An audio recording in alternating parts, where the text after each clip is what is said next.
Welcome back to Eastfield. We apologize about that technical difficulty. 2-0 count on Chase Armstrong here, top of the first, and now he's going to take a strike down and away.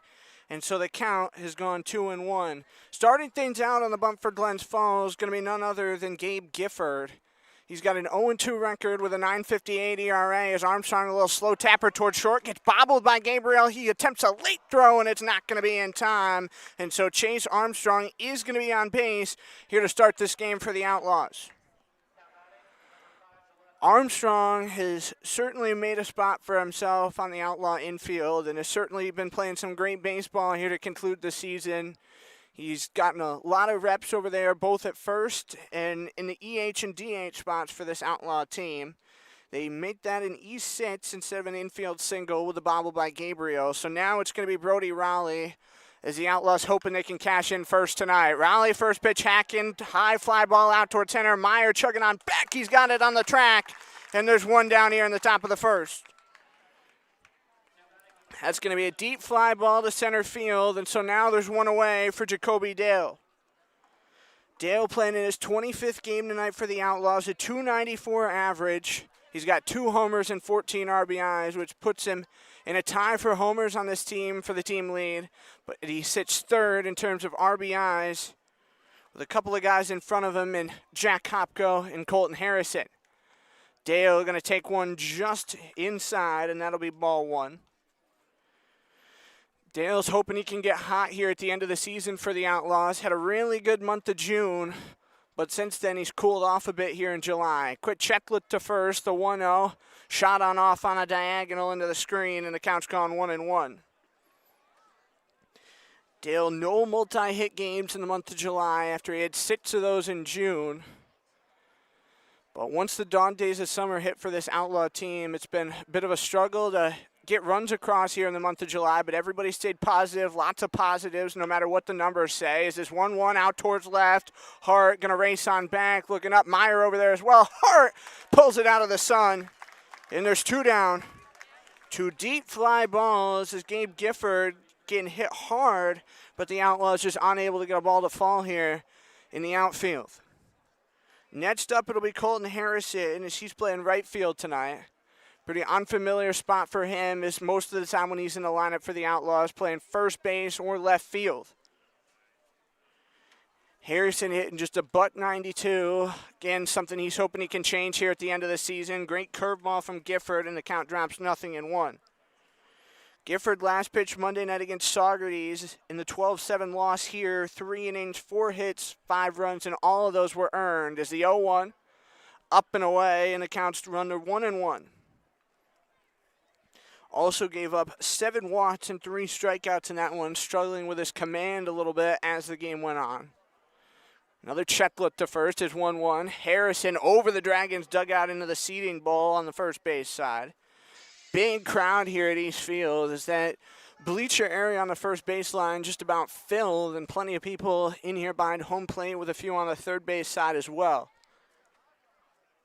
Gifford hoping he can work out of this first inning jam as Armstrong got on courtesy of a leadoff shortstop error and sends 2 straight fly balls. The 1-2, Harrison up the third baseline, drops in foul territory, and so we'll do it again. Harrison just 2 for 3 with a pair of runs, a stolen base, an RBI, a strikeout, and a hit by pitch, all in one game against Glens Falls. That was back on Wednesday, June 19th.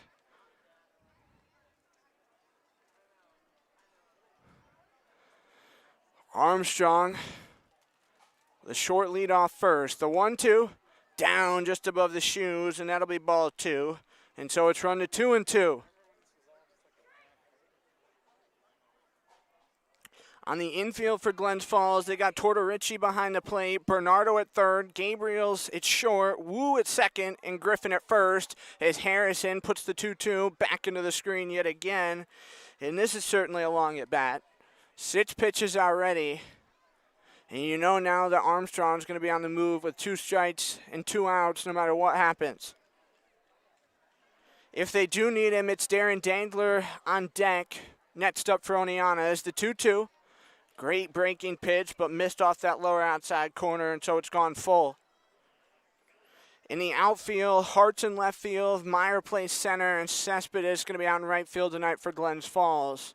Payoff offering, swung on and missed as he goes fastball down and away and gets Harrison reaching for it. That's going to strand Chase Armstrong at first. Into the bottom of the first we go. 0-0 going to be your score here between the Outlaws and Dragons.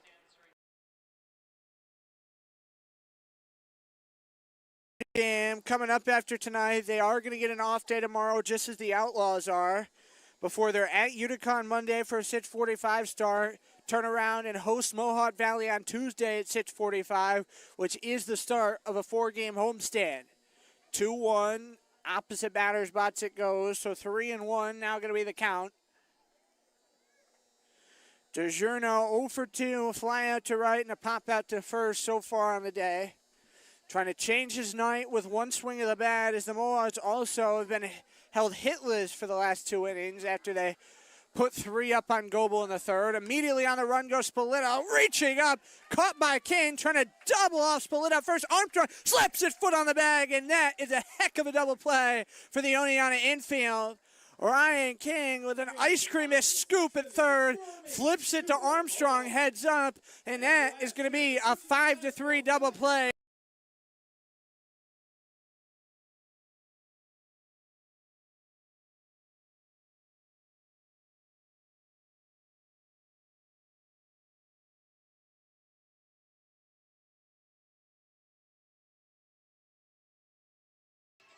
Now that we get the full opportunity to run through it, let's take a look at tonight's Oneonta Outlaws starting lineup. Leading things off at first base, going to be Chase Armstrong. Brody Rowley's in left. Jacoby Dale plays center. Harrison's in right field.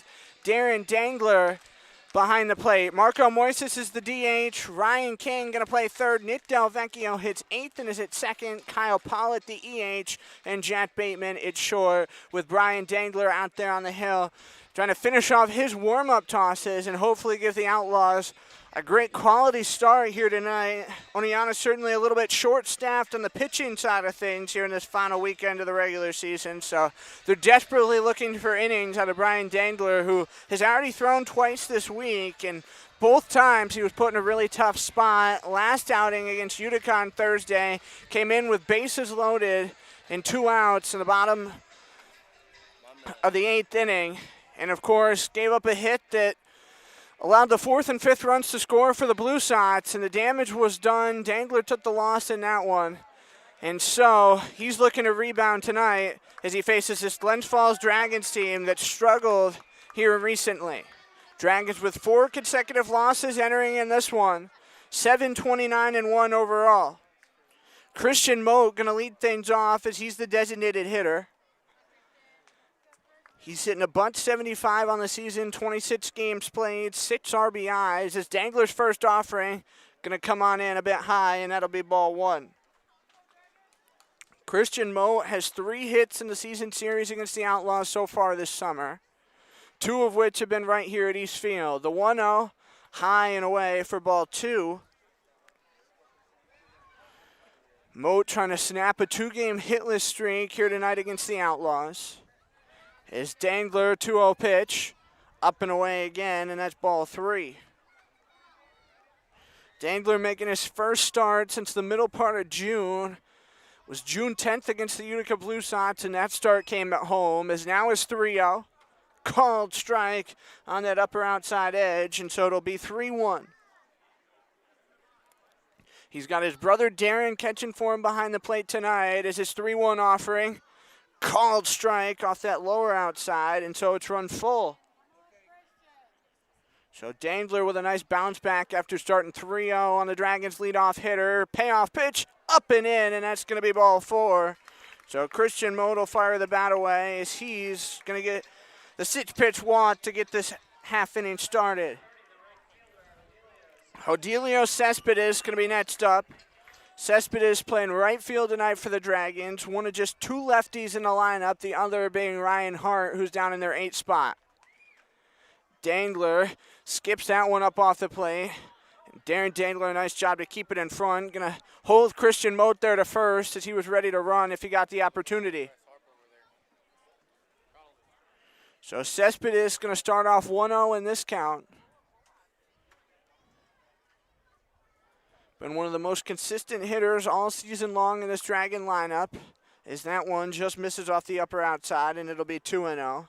He's second on the team in batting average, only behind the man who sits right behind him in the order tonight, Cody Meyer, playing center, the 3-spot hitter. 2-0.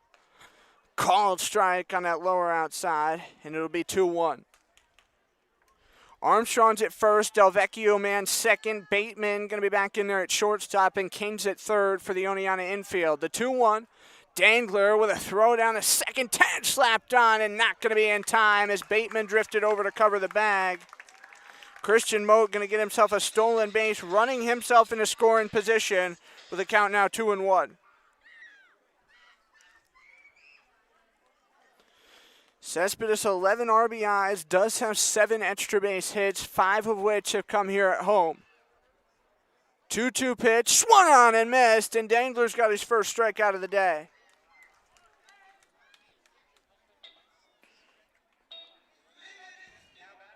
So there's one down here in the bottom of the first inning, and now Cody Meyer. In the outfield for Oneonta, Brody Rowley in left, Jacoby Dale man center. Talked a little bit about Colton Harrison in that top of the first. He's in right. Cody Meyer, the team batting average leader. He's hitting .286 as after a slow start to the summer, he's really turned it on here these last 5 weeks of the season. The Danglers going to take a quick first inning conversation, trying to talk about how to face Cody Meyer. Meyer's been playing really good, really consistent ball all summer long, as we had talked about. 6'0", 190. He's from Newton, Connecticut, and he does have no hits over the course of the last 3 games and only 1 hit over the course of the last 4, but that was after he ripped off 3 multi-hit games over the course of a 5-game stretch. First one, going to come on in, up and away for ball 1 as Dangler went slider first offering. He's got 23 wants and 30 strikeouts on the summer, so certainly showing that he can work long, deep at bats. Long checklet to second is the 1-0. Going to go up and away for ball 2. So Meyer now ahead in the count 2-0. Next up for the Dragons will be Jack Griffin, who's playing first. Dangler, long check look, now the 2-0. Sails on in high and tight to the chest for ball 3. As he's having a hard time placing his pitches in the zone here in this first inning. Outlaws stranded Chase Armstrong at first in the top of the first inning if you're just tuning in. A couple of deep fly balls and then a strikeout to end the inning as that one misses downstairs and outside for ball 4. And the Dragons now with 2 on base and still just 1 away. So Jack Griffin going to hit next. He's hitting 123 on the summer. Was playing at St. Rose before the shutdown, so he's been looking for a new school and, to my knowledge, has not committed anywhere as of yet. So third base, the only bag open here for Dangler in this bottom of the first inning, and his first one, called strike on the lower inside, and it'll drop 0-1. Griffin playing in his 24th game tonight, has 5 RBIs, 16 walks, and 20 strikeouts. Long look down to second, wanting to run is Christian Moat as that one going to go on up and away for ball 1, and it draws back even, 1-1 with 1 out.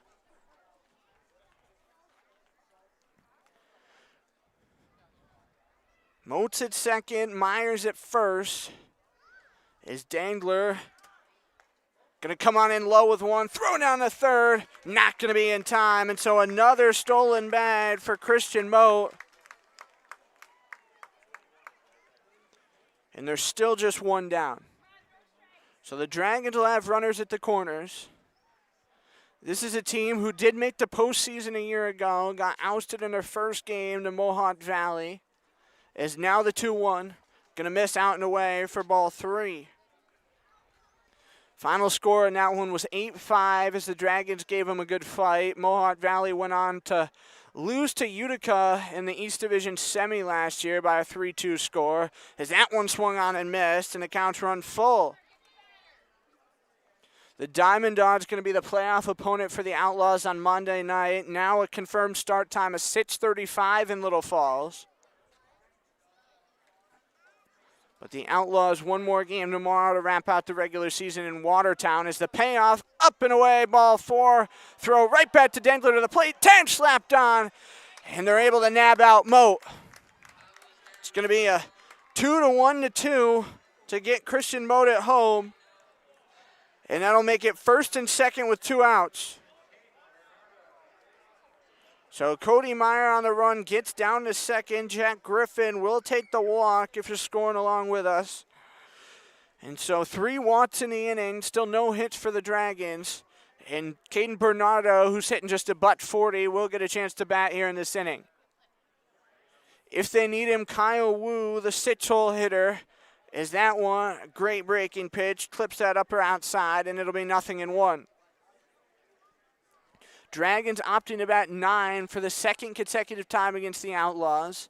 Had some injuries in their own right, and a few guys leave for various reasons. Is that one off the upper outside corner, and it'll draw back even to 1-1. So they've been hitting 9 here in pretty much the vast majority of their games over the last few weeks. Is Dangler with his 1-1. Tap straight up the middle. He stuck his glove up there. Going to flip it underhand to Armstrong at first, and the inning is over. He strands a pair on base despite walking 3. And so a great jam worked out of by Dangler in this Oneonta infield. Into the second inning we go here on Outlaws YouTube. 0-0, still going to be your score.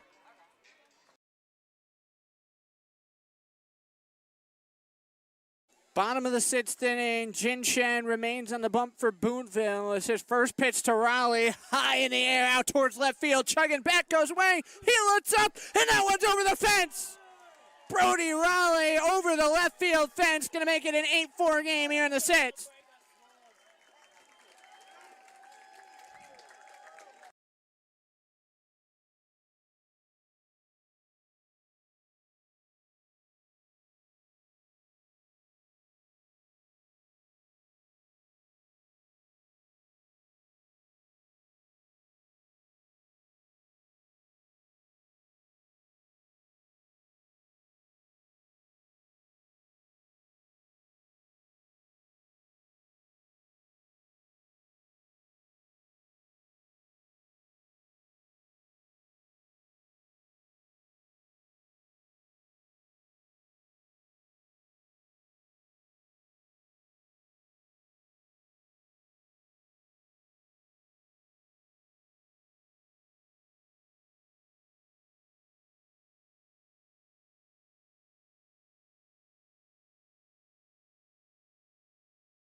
Top of the 2nd inning, Colby Smith back here with you, and I'm super pleased to be alongside Brendan Connolly for this 2nd inning. Brendan, how are we feeling? I'm feeling good, man. Excited to watch some baseball today. Got the off day, so here for a good time.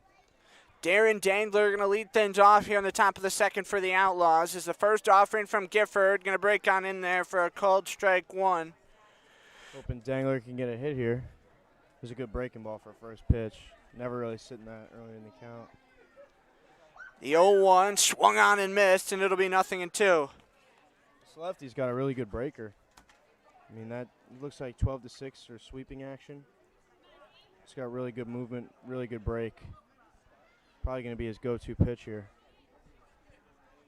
Gifford's 0-2. In there tight to the knees, and it'll be 1-2. And Brendan, you all haven't seen a lot of lefty pitchers so far this summer. What's it like making that adjustment facing righties as opposed to facing lefties? Yeah, I mean, I'm more used to facing righties. I'm a lefty as well, so seeing a lefty, you're not really used to it. Definitely takes a little bit of time to get used to and make that adjustment. But, you know, you try to put up a good at-bat against them, and you don't let it affect you mentally. You know, just very simple approach, see ball, hit ball. So Dangler working a nice at bat against Gifford to start this 2nd inning, and the lights have now come on at East Field. Is Gifford going to wind his 1-2 just above the shoelaces, and it'll draw to 2-2.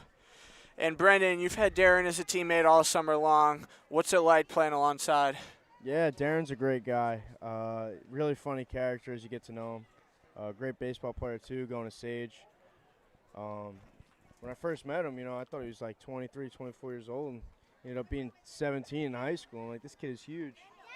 But no, definitely a great baseball player, great teammate, and hoping he can get a hit here.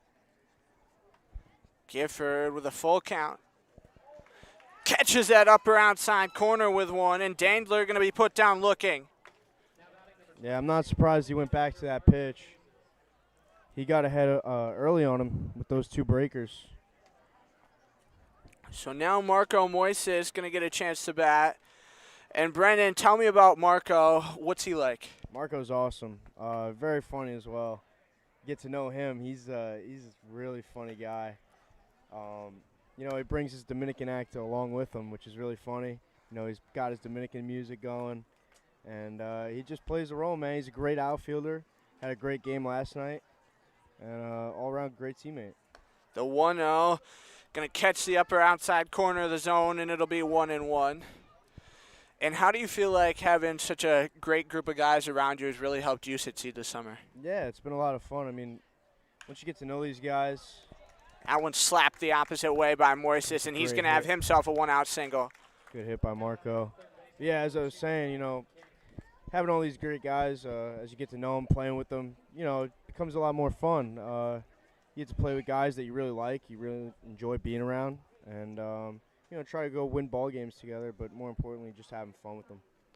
Well, and in terms of you personally, who are some of the guys that you've become really close with this summer? Oh, I mean, it's got to be everybody. I mean, a lot of guys. I mean, Jacoby Dale I've gotten really close with. I've really gotten close with a lot of the guys here. It's hard to just pick a few. Definitely the Maris kids, I got really close to them too. Herkimer kids, they're my college rival.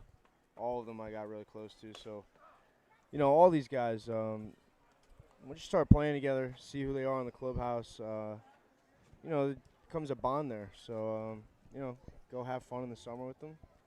And, yeah, it's been a lot of fun. Counts 1-2 now on Ryan King. And again at first base, Marco Moises after a one-out single. Quick pickoff attempt to first, not going to be in time. And what kind of things do you all as a team, other than golf and poker, of course, do to really, grow together as a group? Yeah, I mean, we text each other in the group chat. We'll do some, I know a lot of the guys fish. There's other activities that we do, but, we're with each other, all day, every day. So it's just the small stuff, being on the bus together, going to these games, and then, of course, being at the games, doing all the pre-workouts before games and everything. You're with each other all day. So, it's really easy to make that connection. Well, and how is that different in terms of your perspective personally from school ball as opposed to, playing summer ball? Yeah, I think with school ball, the difference is, everybody's fighting for a spot. Everybody wants to play. 3-2, hammered out towards left field, racing on back, goes Hart, looks up, and that one's going to fall on in. Moises going to take the turnaround third. He's going to be waved into scores. The hands being held up by Hart out there, and so it's going to be an RBI double for Ryan King here in this top of the second. That's a great piece by King. He's been heating up towards the end of this season. He's caught himself a lot of barrels here. Well, and for someone like him, what do you feel like the adjustment that he's made as the summer's gone on that's allowed him to flourish? I think the adjustment is just, not putting pressure on yourself probably. It's probably just more relaxed up at the plate and just trying to simplify everything. When you're not thinking at the plate, you do a lot better. And right now he's probably just reacting. Because you put yourself in the best spot when you just react. You don't think. Because once you start thinking, guessing pitches, you're already putting yourself in a pretty bad spot. So they actually turned around and sent Marco Moises back to third. So my apologies, wipe that run off the scoreboard. Still an 0-0 game, and Nit Del Vecchio taking a strike one. And Brendan, on that batted ball out there to left field, what did you see that justified the throwing the hands up? Yeah, I mean, it looked like it went under the fence. So, if you can't grab it and it's under the fence, you got to put your hands up. You know, there's no point in trying to reach for something and let those guys try to run around the bases and score.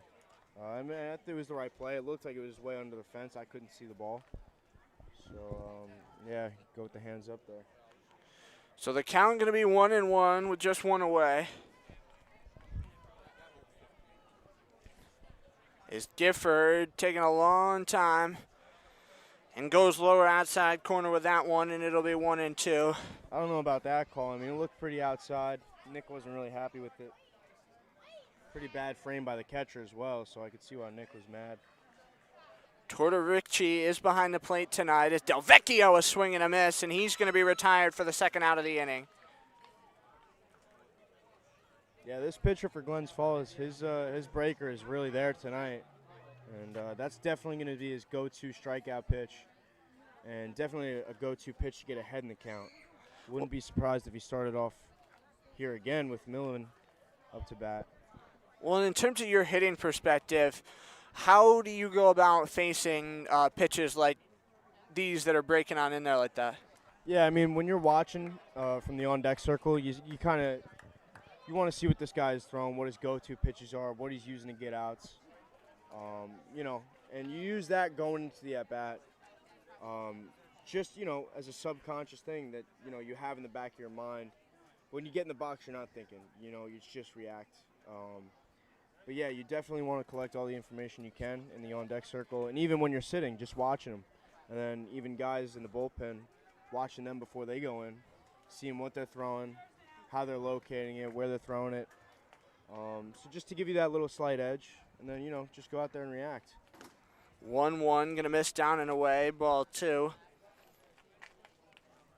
And for you personally, what's usually your go-to pitch that you're looking for? What's usually, you know, the best thing for you to hit? Yeah, I mean, it's got to be the fastball. You know, that's the pitch where you want to do damage. But, you know, you try to just sit back and you want to react. So guy throws you a breaker, you want to sit in your back hip for as long as you can and, you know, put a good swing on it. It's not easy. This game is really hard, so it's all about making adjustments. So the count now 3-1. Is that one going to give him ball 4? Looked like a bit of a hesitation there on that one. Yeah, I don't know if he was unsure or not, but it looked outside to me, lone outside. So that will load the bases here for the Outlaws in this top of the second inning. And now, Brendan, it's Jack Bateman, a guy who got to throw in the 9th inning yesterday. Yeah, that was a fun experience for the guys. You know, when you get a guy who doesn't pitch, you know, you root for him because, you know, it's a fun experience, man. This is what baseball is all about. You see it in the big leagues a lot where, you know, teams getting blown out. You just put in a position guy to pitch, save your arms. And you just have fun with it. Bader actually got a strikeout. So to end the inning, we were really happy about that. Found his rhythm. As he shoots one off into the screen, and it'll be 0-2. And how did having him pitch not only give you all a little bit of energy, but also help out the pitching situation that this team finds itself in? Yeah, I mean, it definitely helped because, you know, you got to save your pitchers. You got to save their arms, especially coming up in the playoffs. So, you know, it wasn't really any reason to go to a pitcher in a 13-0 lead that they had on us. So Bateman going to take one looking on the lower outside corner as another off-speeder gets the job done. The Outlaws going to strand the bases loaded here in the top of the second inning. Into the bottom half we go. 0-0 still your score.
Bottom of the second inning, and now we've got a third guy in the booth here with us as well. Marco Mori says, Marco, you just had a hit there in that top of the inning. How you guys doing? Here with my boy Kobe and Connolly. Enjoying the game, just having fun and playing the game of kids. Kyle Wu going to take a first pitch strike from Dangler. Pitch by Dangler right on the middle. I think Wu is scared. I will be scared too. Dangler is a great pitcher. And more with his boy catching. You saw the play they made. That's just brother connection. Wu is the count now, going to be 1-1. And how do you feel like this brother connection, you know, catcher and pitcher, is such a great thing for you guys?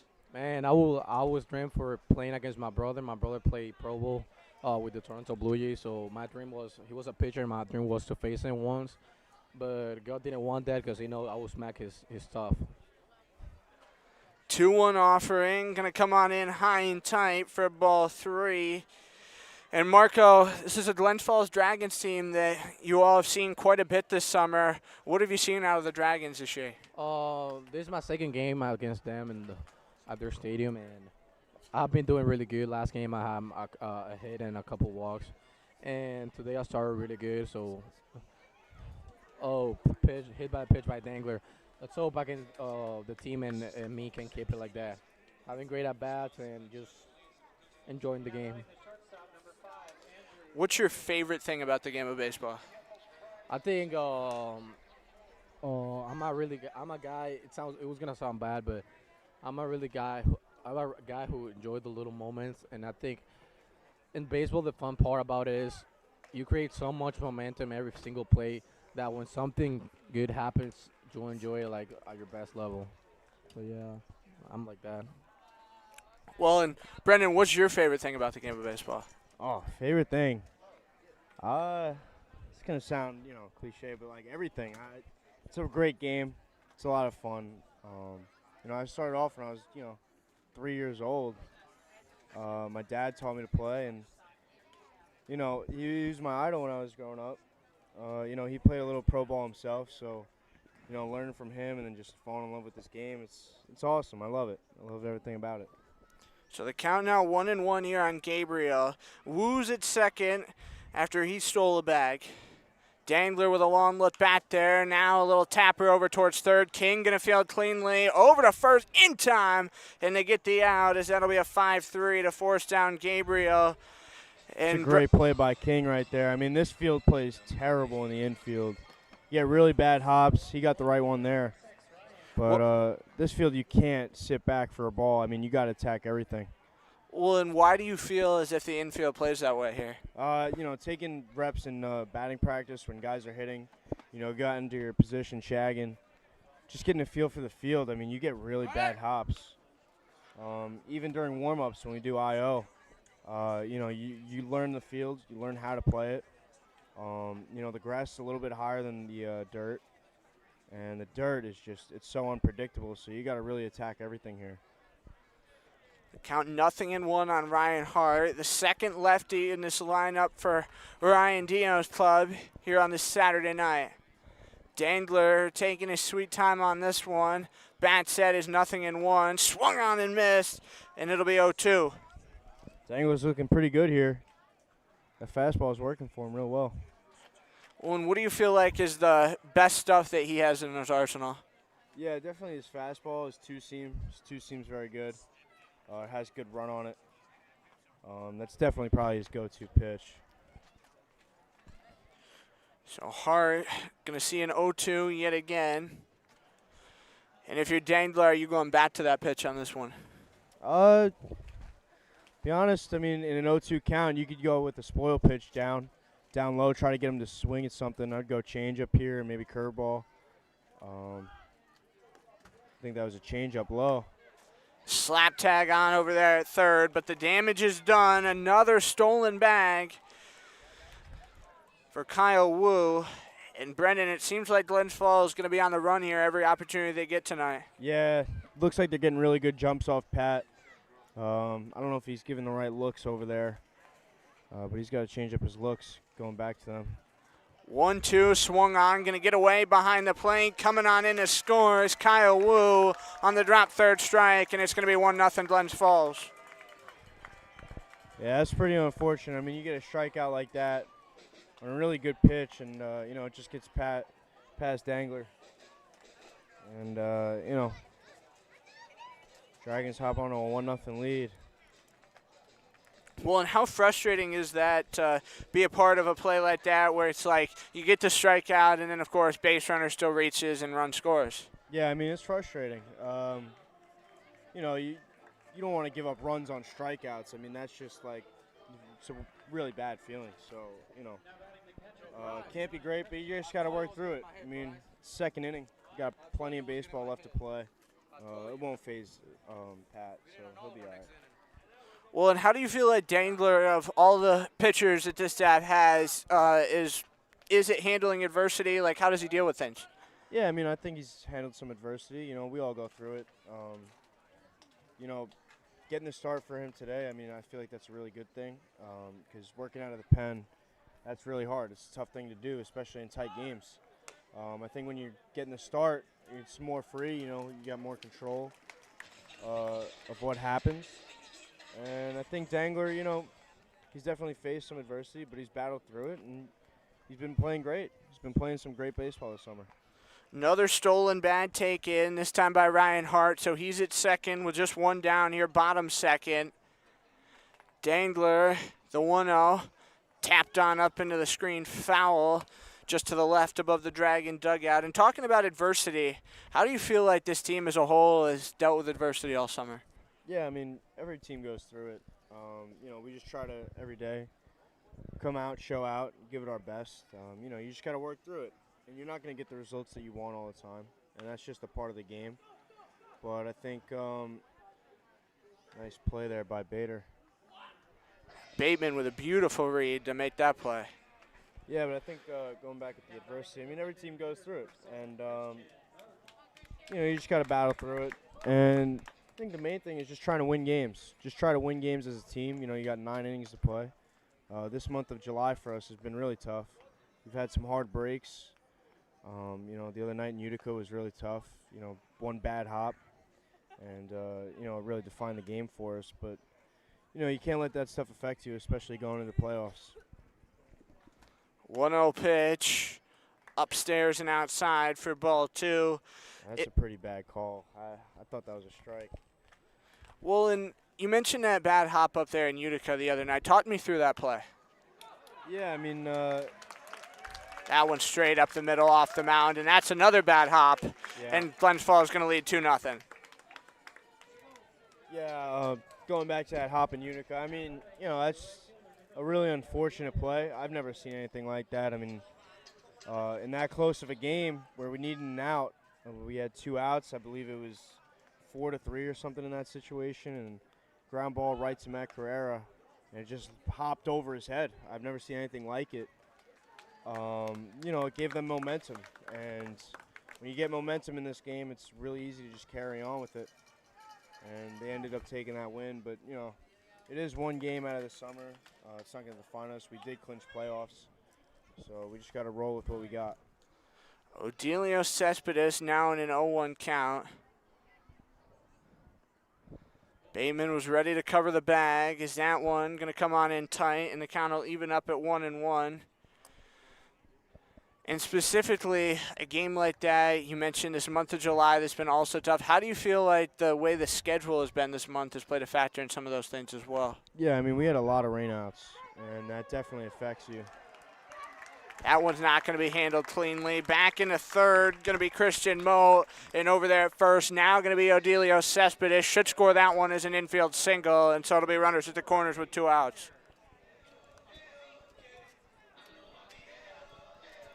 How annoying, how frustrating is it, and what do you have to do to keep yourself into it when you have so many rainouts and just don't know when you're going to be playing ball?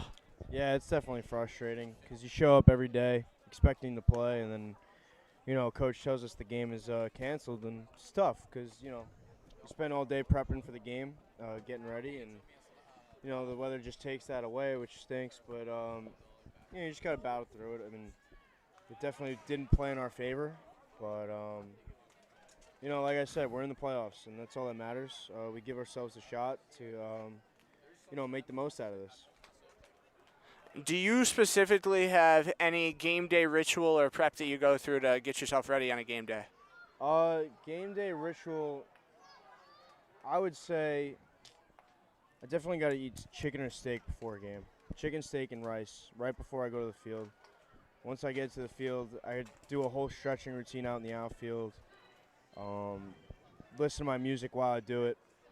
And then go in, hit, get changed, stretch out again, do a couple sprints in the outfield. Take some ground balls, just really simple stuff. And then get ready to play. But that's about it. Counts 1-2 on Cody Meyer. On the run again goes Cespedes. Is that one going to miss down and away? Dankler won't even attempt the throw this time. And so the count's going to be 2-2, and it'll be second and third. And you were talking about music. What's the go-to game day playlist? Game day playlist, I like to keep it loose. I don't listen to rap or anything. I either go with country. Right to Armstrong. That one play gets right caught. Beautiful read.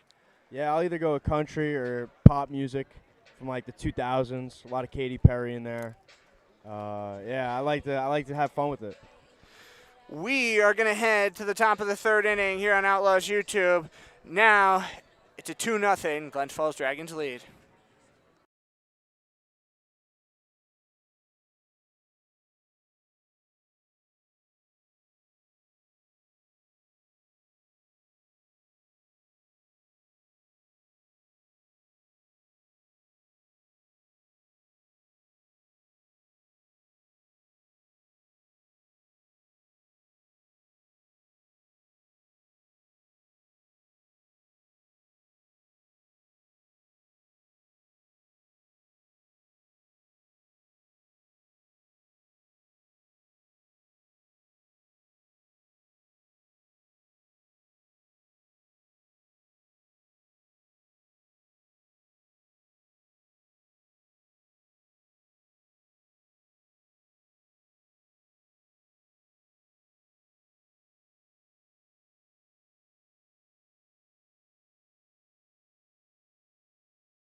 Top of the third inning, and the Outlaws going to go back to the top of the order. Colby Smith, and I'm joined here alongside Lawrence Ellenson and still Brendan Connolly, as well as Owen Burnsworth. Guys, how we doing? What's up, Outlaw Nation? We're doing good here. We got myself, and we got... What's going on? Owen Burnsworth here, ready to join the broadcast. Chase Armstrong reached on an error his first time up to lead off this game and going to take a strike one. And Lawrence, what have you seen from Gifford so far in this outing? I've seen a lot of good stuff. The breaker's really working. Breaker from both sides, to righties and lefties. He's really getting some backdoor action. Hitter's got to be on top of it. Got to see it out early, get in front of it. So Armstrong down in the count 0-2. And for you specifically, watching other pitchers when you're not in the game, are there any things that you specifically look for? Yeah, you definitely pay attention to sequencing at times. Like, you see what's working for other pitchers. And you see what for our own pitchers. Like, if I'm sitting in the bullpen, I'm watching the starter, let's say Kempler, out there going slider, fastball, getting them off balance and things of that nature. I mean, you definitely pick up on those things because if I plan on coming into the game, I don't want to go out there cold turkey not knowing what I'm doing. So next up, it's going to be Brody Rowley after the swinging strikeout to retire Chase Armstrong. Rowley flew out to center field his first time up. Is Gifford's first one, going to miss upstairs and away. And you the other night up at Mohawk Valley put on a show, had a quality start. What was the experience like of getting your first start as an Outlaw? Experience was awesome. I mean, my defense really helped me a lot. We got 2 double plays in the first 2 innings, got me out of that jam, and then it was cruising for the rest of the way. They really just clean defense behind me. I don't think we made a single error. I did my part, they did their part twice as good behind me. So just really, really happy with the outing. Gifford steps his 1-1. Going to miss up and outside yet again, and it'll be 2-1. And in terms of the defense you've had behind you so far this summer, what's been your favorite thing about this infield and outfield? About the infield, I think up the middle, we are very, very good up the middle. And just a bunch of double plays. I mean, I wouldn't really expect some balls to be turned, but then I'd see 2 outs on the scoreboard, and I'm like, thank God. And the outfield, they definitely got some nice arms out there and a lot of good speed out there. So you can always expect a ball in the gap to get tracked down, and you got an out. Gifford now going to step his 2-2. Just drops off that lower outside corner, and it'll be 3-2. And now, Owen, let's wrap you in here for a second. You've had the opportunity to play left side of the infield, both second and third this summer. What's that been like for you? Yeah, it's obviously a different mentality, playing third base and playing second base. Third base, you're really just trying to react, And at second base, you can take your time, set your feet, make sure your footwork's all right. But at third, you don't have that time. So it's definitely a switch that you have to switch on and off, switching back and forth. At third, you just got to be really locked in. Hot stuff is coming at you all game long. And, at second, you have more time to think and just, get your feet right, like I said. So it's been fun. It's been fun bouncing around. I've been in the outfield too, so it's been fun moving around this summer. What's your favorite position to play on the diamond and why? See, I get asked that a lot whenever I tell people that I'm a utility player, and I really don't know. I'd say I have the most experience at second base. I was a second baseman pretty much up until my junior year of high school, and then I started playing outfield as a senior, and that's where I got recruited.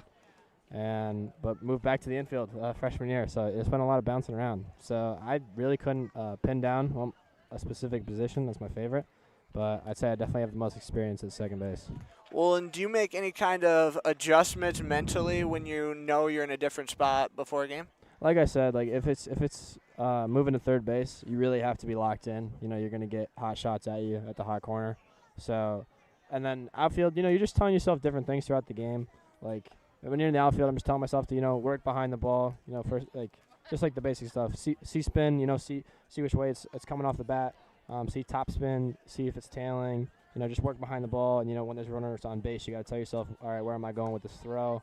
And then in the infield, same thing. Where am I going when this ball hits me? What am I going to do if it's hit to the left or to the right or over my head?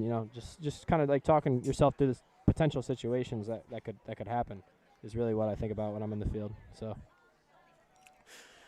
Jacoby Dale going to draw the 2-out walk, and he keeps this inning alive for Colton Harrison. That one misses up and outside for ball 1. And Owen, what's it been like having Colton Harrison as a teammate this summer? Colton was at first. I really thought he was, kind of a quiet kid. He came in, I think about like a week or two after we started, and we just saw him take BP for the first time. And I remember everyone was like, "Holy crap, this kid's got a lot of pop." He's really strong. I think it was actually here in Glens Falls that we saw his first BP round, and he was putting some out at BP, and that was the first impression we had of him. And he hadn't really said much, just because obviously it's his first day or whatever, so he was being a little more quiet. But as we've gotten to know him more and he's gotten more comfortable, it's been great to get to know him. He's a really funny kid, and he's been a great guy to have around the clubhouse for sure. So the count's now 2-1 here on Harrison. Look over to first. Is Dale going to drop back in safely? And how do you feel like Harrison is one of those guys who's kind of taken on like a glue role in the clubhouse?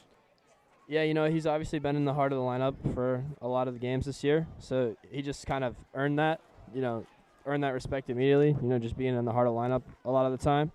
But he also just is a hard worker, shows up, does his work, does it with intent. So I think it's just kind of a respect thing. Everybody has a lot of respect for him, respects his game. So I think that's kind of how he's asserted himself as a key guy in our clubhouse and on the field as well. Dale on first after the walk is now the 2-2. Going to come on in low and in for ball 3. And now with count full, 2 outs and a runner at first, what do you think that Harrison will be seeing on this next one? Probably some spin. He's thrown him a couple fastballs already. Payoff fastball offering. down. Out towards left. Takes a couple of steps in, and that one's caught by Hart. See, he should have thrown him something to spin there because he barreled that pretty good. So to the bottom of the third inning we go. The Outlaws going to strand another on base. 2-0 Dragons, still going to be your score.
Four or five sits to bat for the Glens Falls Dragons here in the bottom of the third, and I'm now joined alongside Outlaws infielder Connor Wading. Connor, it's good to have you.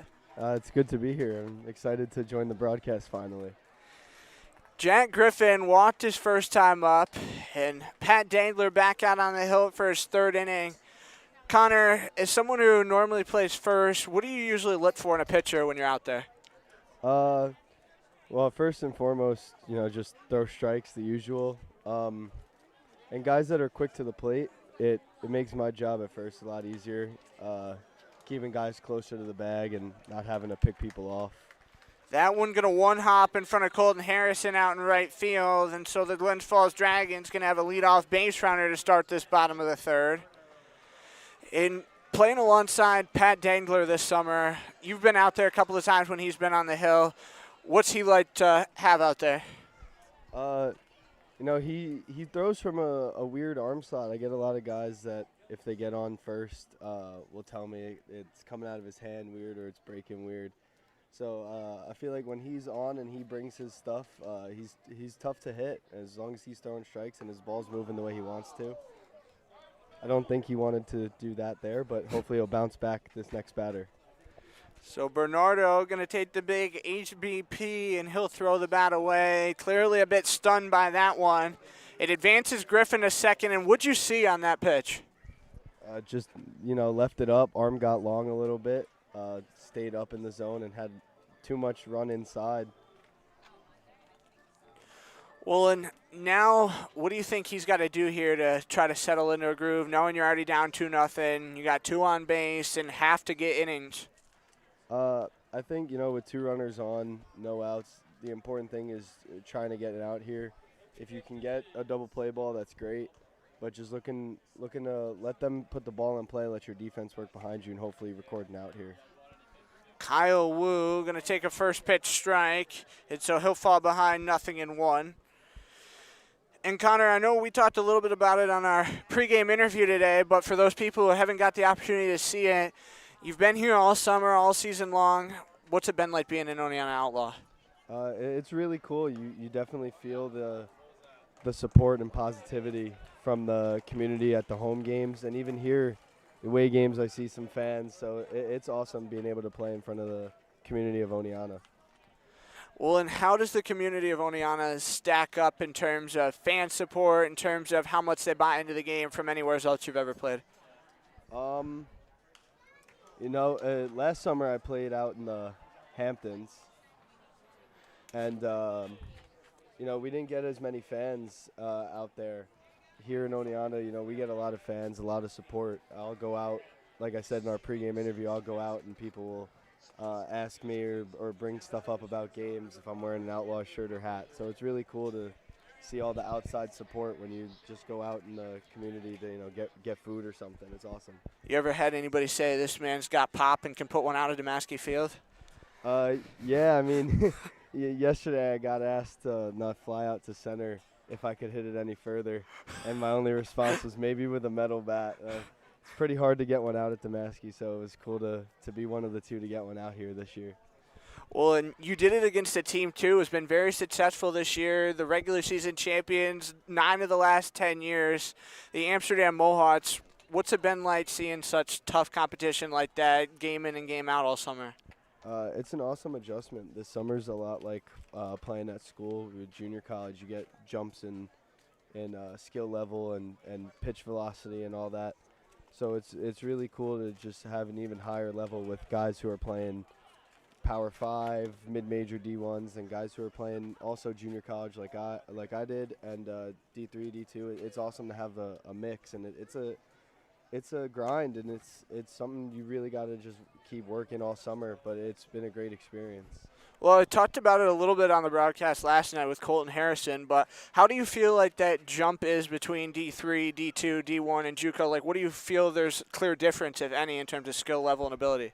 Really, I think it's just the pitch velocity. As you work up that chain, the velocity gets a lot faster as you go up to Division I, and slightly down the chain as you get to D2, D3, and all that. But it's really just being able to adjust your eyes and adjust your timing, and trust your approach is what's going to help you get used to any level, really. Shallow left field. That one going to be caught by Jack Bateman, and now there's quickly 2 outs in the inning. And in terms of adjusting that skill level and ability, what do pitchers have to do in those sorts of situations? It all starts, I think, with when you're on deck. Just seeing the pitcher warming up, seeing where the ball's coming out of his arm, seeing how fast it's getting to the plate, seeing the guy who's up at the plate when he's loading and how that's working out for him. It's a whole lot of things that are involved in getting used to each level, and you bring your approach based on what you know about the pitcher. So if we're facing a guy on Amsterdam who's from, let's say, like a Mississippi State, like some of the arms they have, you have to be out front. You got to load earlier, be ready to swing earlier. Versus if you face a guy who's more of a junk baller, who's going to throw a little softer and it's going to move. You got to wait back and be ready for an off-speed, see the spin. So it's really just all your preparation more or less than the execution. Because if you prepare well, you're going to execute well. Ryan Hart down in the count, 2-1. Over at third, it's Griffin. Caden Bernardo's at second, and that one going to be shot up on a diagonal into the screen, and so the count will go 2-2. And in terms of you personally, how do you go about preparing for games? Do you do any sorts of preparation in terms of scouting or those sorts of things? It's hard to know pregame what the other team's going to bring out. I try and take a look at the other pitcher warming up, but it really all starts from that first inning, seeing how they work the batters, especially for me as a righty. I see what pitches they start righties with and their sequencing to try and get myself ready and have an idea of what's going to come at me. But it's really just, like I said, starts from on deck and in the dugout, watching how the starter goes about each batter and how I can take that into my at-bat. So the counts run full with 2 away as the Dragons are threatening to score again here in this third inning.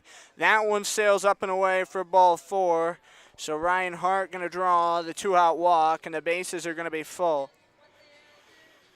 Connor, in terms of the Oneonta game plan for tonight, now you have bases loaded with 2 outs. What are you hoping to get out of this next batter? Honestly, softball and play. I think that's the type of pitcher that Dangler is. He throws a lot of junk. He's got a lot of movement. He's looking to get balls hit softly on the ground.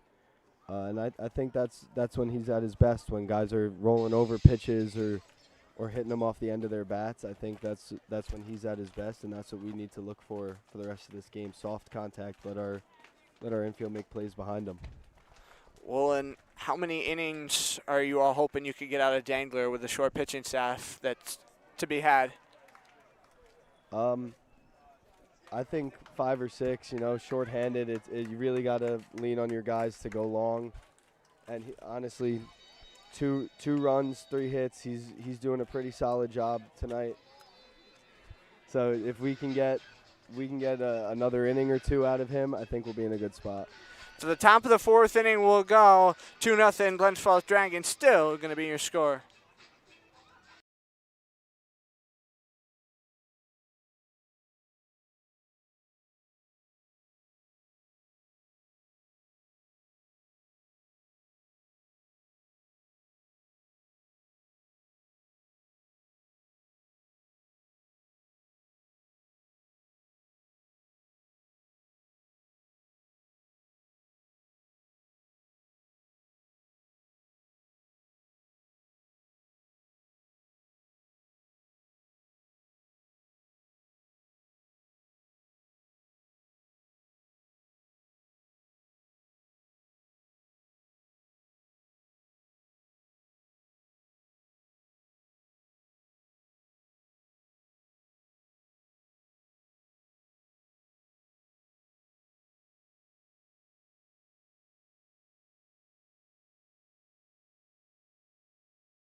Top of the 4th inning, 2-0 Glens Falls Dragons your score, and I'm happy to be joined again for this half inning alongside Brendan Connolly. Darren Dangler leads things off against Gifford, who's back out here for another inning. First one going to sail up and away. And Brendan, as his game's worn on and now you've seen Gifford more and more, what do you think's really, gone right for him, other than, of course, just the great movement? Yeah, I mean, I think he's been able to locate really well. And his sequence has been really well. When you have a good sequence and you're tunneling your pitches, it's really tough for a hitter. 2-0, going to be on in there, tight to the knees for ball 3. And we talked about it a little bit last time, Darren Dangler, but in terms of this brother connection, him and Pat out there, what does that do for this locker room, and how do you all feel about that? Yeah, it's funny. I mean, both of them are really funny. Funny guys, good guys. They're good ball players, so they have their chemistry, and it's fun watching them. So now Marco Moises going to bat. Moises singled his first time up. Outlaws still looking to cash in for the first time tonight. And Brendan, what do you think has really got to change here for things to finally start going this team's way? Yeah, we got to start, getting some hits, getting runners on, start stealing some bags, getting guys in runners in scoring position. And I think if we could do that, we'll be just fine. I mean, it's a long game, so top of the 4th, we got to the 9th inning, but you definitely want to put the pressure on now while you can. So the count's 2-0. Quick check look over to first. Is that one going to come on in and be strike 1? So it'll be 2 balls, 1 strike. And in terms of putting pressure on, what do you feel like is just, the difference maker for this team in terms of seeing those looks and, putting balls in play? Yeah, I mean, the more you put the ball in play, the more guys you get on, the better you'll be. I mean, you got to get guys across the plate to win this game, and to do that, you got to get runners on. So anyway, walks, bunts, stolen bases, hits, I mean, everything that all plays into factors. So, got to take advantage of that opportunity. So the count's going to be full here on Moises. And in terms of two-strike approach and a full count like this, is that one going to be called strike three That's on a that lower terrible outside call. corner? I don't know what the blue is doing there. I mean, it's not even close. See why Marco's upset. I mean, that's just brutal. Well, and what I was going to ask you was, in terms of two-strike approach, when you have a full count like that, what's usually, the thought that crosses your mind in terms of how a pitcher might attack you? Yeah, I mean, obviously he doesn't want to walk you. So he's probably going to, give you something to hit. But, you got to protect the plate. And you just got to be ready for anything that comes. Because a lot of guys aren't afraid to throw a 3-2 off-speed pitch. And, guys who can do that, they're really good. So you got to be able to protect. And, Larry is telling me that he would strike me out, and I just don't think that's true at all. Larry's still up here with us. I honestly think I'd hit probably a home run off Larry. Give me like 3 at-bats off him. I think I go 2 for 3, home run, double, line out. And Larry would feel pretty bad about himself. 0-2 finds a hole on the left side of the infield, rolls into shallow left, and Ryan King going to get himself a single. There's 2 on for the Outlaws with just 1 away. Brendan, what'd you see on that ball put in play? Yeah, I mean, King's been hot. Did a great job getting the barrel to the ball and putting the ball in play. Made some hard contact to get himself on. He's been really hot to start this last half of the season. I mean, this last stretch anyway. King's been doing a great job. I think he's just playing a lot more loose. There's no pressure out there. Just trying to have fun. I think in the beginning, it's tough. You start off cold, and doubt definitely can creep into your mind. But he's definitely battled through it. And he's done a great job. I mean, he's a great hitter. He's playing at the University of Rhode Island. He's a great ball player. So he's playing real well. Count going to be 1-0 on Nick Del Vecchio as Gifford going to pop that one off the lower outside corner, and it's now a 2-0 count. And it sounds like Larry's got something that he wants to say. Yeah, I'd like to commentate this at bat. This is my boy Nick. It's his last game as an Outlaw, and I got a single here. Feeling it. Yeah, good call, Blue. That's in. Yeah, Nick's a great kid. He played a bunch this year at LIU, second base. He's my roommate here in Oneonta. We've been having a good time. Happy to go home for sure. Count going to be 3-0 as that one drops off the lower outside. Yeah, the pitcher's probably scared to throw to Nicky. I would be too. A big power guy up in the 9-hole. He's a big juice guy. So the bases are going to be full with 1 out, and Glens Falls is going to have a mound visit going on here. And Larry, what do you think they're saying out there?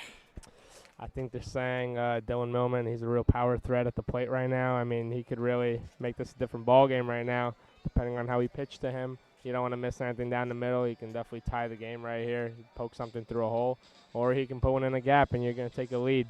But they're probably going to pitch around him and try and draw some weak contact, ground ball, maybe roll one up here. So next up it will be Dylan Millman. He walked his first time up in the second inning.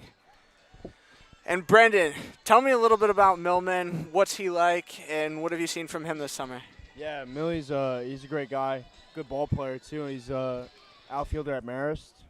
He's a big threat at the plate. I mean, he could put a ball real far, and like Larry was saying, he could definitely change this game right here. So Gifford, bases full, 1 away, top 4, and Millman going to send one off foul into the top of the bleachers, first base side. And Brendan, this is probably the biggest crowd we've had for an Outlaw game here at Glens Falls. Yeah, I mean, this crowd is really great. I don't know if it's their last home game, but, they got a great crowd here. Everybody seems to be into it. So, yeah, it's a great atmosphere. 0-1, going to be on in there tight, and it'll draw even a 1-1. And in terms of you as a ball player, how do you thrive off crowd energy? Yeah, I mean, I think when the crowd brings the energy, you definitely play more upbeat. You get more energy yourself because you're playing in front of a lot of people. That one out towards deep left. Hart in the corner makes the play. Tagging up from third, Darren Dangler. And the Outlaws going to be on the board as it's a 1-run game. Good job by Millie there doing a job. With the guy on third with, 1 out. Fly balls play, man. Get us on the board. So Millman gets the RBI as Dangler crosses the plate. King and Delvecchio will stay put. And now Jack Bateman going to get a chance to bat again here in this 4th inning. And if you're Jack Bateman, what's the job you're looking to do at this moment? Yeah. You're trying to put something in play. I think if you put something in play, you'll be good. We got 2 guys on base here for us.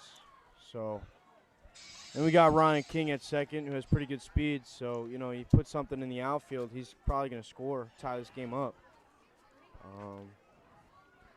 So we'll see. So 0-1 the count on Bateman. As Gifford takes a quick checklet to second. King wants to run. Is the 0-1. King down to third, sliding in head first, and he's got it. Delvecchio advances to second as well, and the Outlaws going to pull off the double steal, Brendan. Yeah, King got a great jump on that. He's got good speed. Now we got runners on second and third. Got a chance to tie it up or take the lead. Now Millman eyes the 1-1. So the count 1-1.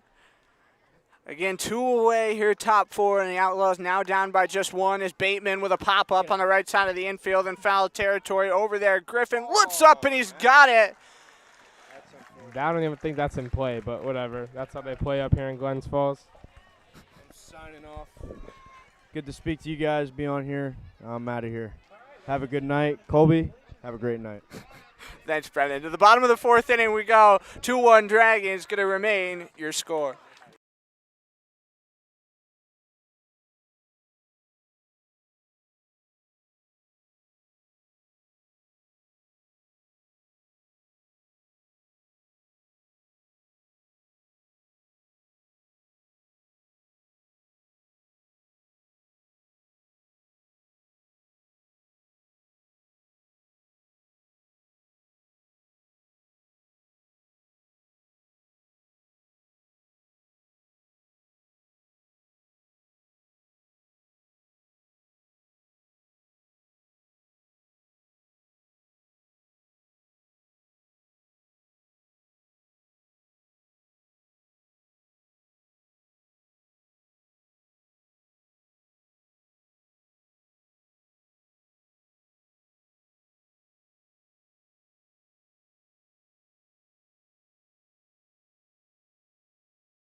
Bottom of the 4th inning, and Pat Dangler back out here on the hill. Is the score going to be 2-1 in favor of Glens Falls? And the first one to Moat, going to miss on inside.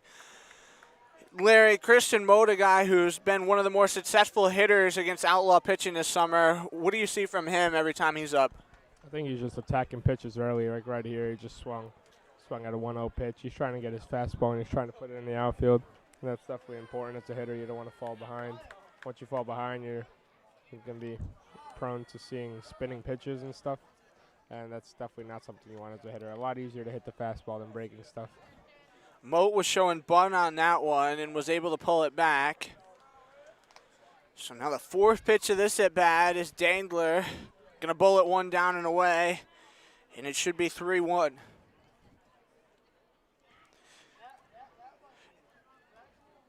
Three-one pitch, hammered out towards the left center gap. Jacoby Dale racing on over there, and he's got this one, as that will be an F7. And Larry, what have you seen from Jacoby Dale in the outfield this summer? Jacoby is an unbelievable defender. He really just gets to every ball possible. He patrols that outfield like no other. I've had balls given up in the gap, and he just camped under them. And I'm like, thank God that he's out there. Cespedes, right side of the infield. That one takes a skip. Delvecchio going to field to Armstrong in time, and that'll be a 4-3. And couple innings ago, you were talking about this infield defense. Del Vecchio, a good friend of yours. What do you see from him out there, and what's he like to play in front of? He's really he just keeps the ball in front of him. It's rare you'll see something get by him. Even if he's not making the play cleanly, he's definitely blocking it up with his chest, and he's going to make a throw over to first. I'm yet to see him make an error, to be honest. I don't want to jinx him right here, but I don't think I've seen a ball get by him. Cody Meyer, 0-1, hammered right off Dangler's glove. Going to race in front over to Armstrong, the 1-3, and they complete the 1-2-3, bottom of the fourth inning. Still, your score going to be 2-1 Glens Falls, and we go to the fifth here on Outlaws YouTube.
Top of the fifth inning, and Chase Armstrong going to lead things off as it'll be 1-2-3 here for the Outlaws. Colby Smith back alongside Owen Burnsworth.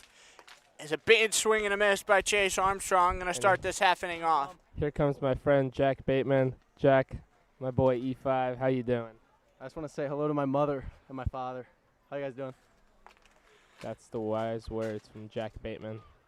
Nothing in one, straight on back into the mat, and it'll be 0-2. And Owen, tell me a little bit about Chase Armstrong as both a player and a person. So Chase also really hard worker.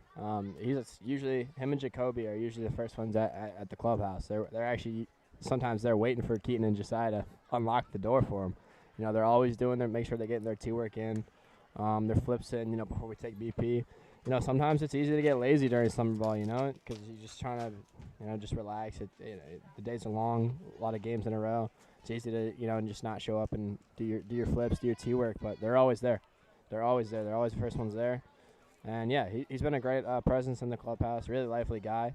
You know, I personally have never met anybody or like been able to know anybody from Kentucky before. So it's been cool to, you know, get to know him and know about his culture and where he come from. So it's been great to get to know him. So the counts run full on Armstrong. And how is summer ball so good for that? Get to know so many different people from so many different places. It's awesome. I mean, you just really get to experience a wide spectrum of people and players. You know, you got players from all divisions, and you know you got people from all over the country. So it's a really neat mesh of young men and ball players, and it's just really great to get to know so many people from so many different places. Brody Rowley going to be next up after the leadoff walk to Chase Armstrong to start this half inning. Gifford with a long look over to first. On the run, Armstrong, throw. He's under. No. Not going to be in time as Chase Armstrong going to get thrown out trying to steal second. That'll be a 2-4 caught stealing as Kyle Wu with a nice slap tag on. And Owen, what'd you see there on that read? I don't know. I feel like you got a good jump. Obviously, it's harder stealing on lefties because you got a one-way lead, and they're facing you, so you got to watch that leg lift move. I thought he got a really good jump, and it honestly looked like he was almost under that. Maybe it just caught him on the tag, caught him on the back just before the arm got in there, but it was definitely close. I mean, I think he got onto that, but it was definitely bang play. So the count quickly 0-2 on Brody Raleigh. One away here, top 5. Outlaws trailing by 1. Swing and a miss, and Raleigh going to be retired for the second out. So Brody, it looked like went hunting a fastball on that one. Yeah. I mean, when you're 0-2 like that, you try to tell yourself, don't watch the outside fastball go right over the outside corner. But you also try to see spin. And, as a lefty with some arm side run, that looks like it's starting over the plate, and it just tails kind of right over the lefty's batter's box. So, it's something that it looks like you have to swing at it, even though it's probably a ball or two out. It's a tough pitch to try to take there. So, yeah, you got to try to swing at that. But, yeah, try to put a good swing on it, good hard swing on it, but well-executed pitch from the pitcher there for sure. Jacoby Dale now in a 1-1 count. And in terms of Jacoby's approach at the play, have you learned anything from watching him hit this summer? Yes, I've actually talked to him a bunch this summer about approach and, what he's thinking, because he hits a lot of balls hard, and I see him take a lot of quality swings. And like I said, he's always there doing T-work and flips, and when I'm there with him, I just ask him kind of what's going through his head when he's doing the small things, as well as when he's at the plate.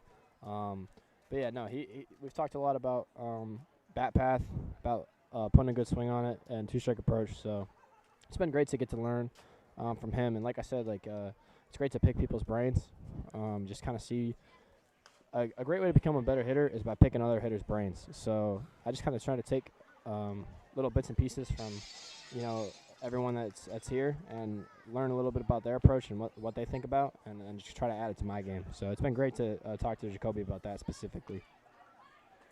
Gifford with a 1-2 offering. Dale with a laser beam out towards right field in foul territory. That one going to drop in the Dragon pen, and so he'll stay alive. And in terms of actual approach this summer, is there anything that you particularly want to note that you're grateful you've taken away from somebody? Yeah, I've definitely learned a lot more about a two-strike approach. Two-strike approach is so crucial because, you don't want to be easy out. You don't want to go to the plate and have the pitcher thinking, this guy's an easy out. Let me just throw stuff over the plate. He'll swing, or maybe let me throw someone off the plate. He'll chase it, and just know I'll blow it by him. So yeah, two-strike approach has been a big thing that I've talked about with a lot of different hitters, and just being a tough out. Coaches everywhere love guys that are tough outs, and pitchers hate everyone that are tough outs. So it's great to just be able to battle in there. Even if you get down 0-2. And you fight a couple pitches off, and then you take a couple balls. Even if you end up striking out on the at-bat, it becomes a quality at-bat. Going down on 3 pitches, striking out isn't a quality at-bat. But working a 3-2 count and, fouling off a couple pitches and striking out is a good at-bat. So just making sure you're a tough out has been a big part of my game that I've tried to add to this summer for sure. So no bat-to-bat singles on bat-to-bat pitches. It's Jacoby Dale on the run. Over gets to third. Harrison stands at first. And Darren Dangler going to get a chance to bat. And Owen, I know you and Darren have become pretty good friends this summer. Yes, for sure. We're kind of there's Adam Champlin in between me and him in the locker room, so we're pretty much locker buddies. And he's just a really lively guy, really funny guy, and he's not from too far where I'm from, so it's been great to just kind of connect with him. And yeah, he's been a blast. Me and him sit next to each other on the bus pretty much every bus trip, talk every bus trip. And, yeah, it's been great to get to know him really well this summer.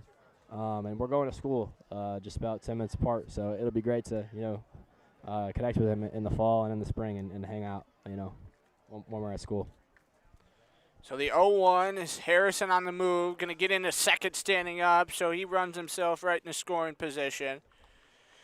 And in terms of a jump like that, how important is it to get a good read and, get to second and put yourself in scoring position? Yeah, first and third, 2 outs. You got to try to get that guy on first and second because now a single scores 2 instead of just 1. And, that's the difference of tying the game versus being in the lead in the game. So, obviously, any chance that you can get that guy to second is crucial because it really changes things for the pitcher, puts more pressure on him. makes him have to think differently. Think I have to execute this pitch. I have to execute this pitch instead of being a little bit calmer. Because now he can give up the lead right here instead of just giving up a tie. 2-1 breaks in there for a called strike 2. Now with a 2-2 count and 2 outs, 2 in scoring position, what do you go to if you're Gifford out there? I mean, I'd personally give him something spinning right here. Maybe a changeup away. Curveball, yep, spin. 3-2 becomes a different story because now you really don't want to walk him. Marco, obviously, he put a couple good swings on last at bat. You don't really want to face him either. He's a power bat. So you probably are trying to just throw a fastball here over the plate. Have him put something in play. The payoff pitch, gonna miss Low. on in low for ball 4.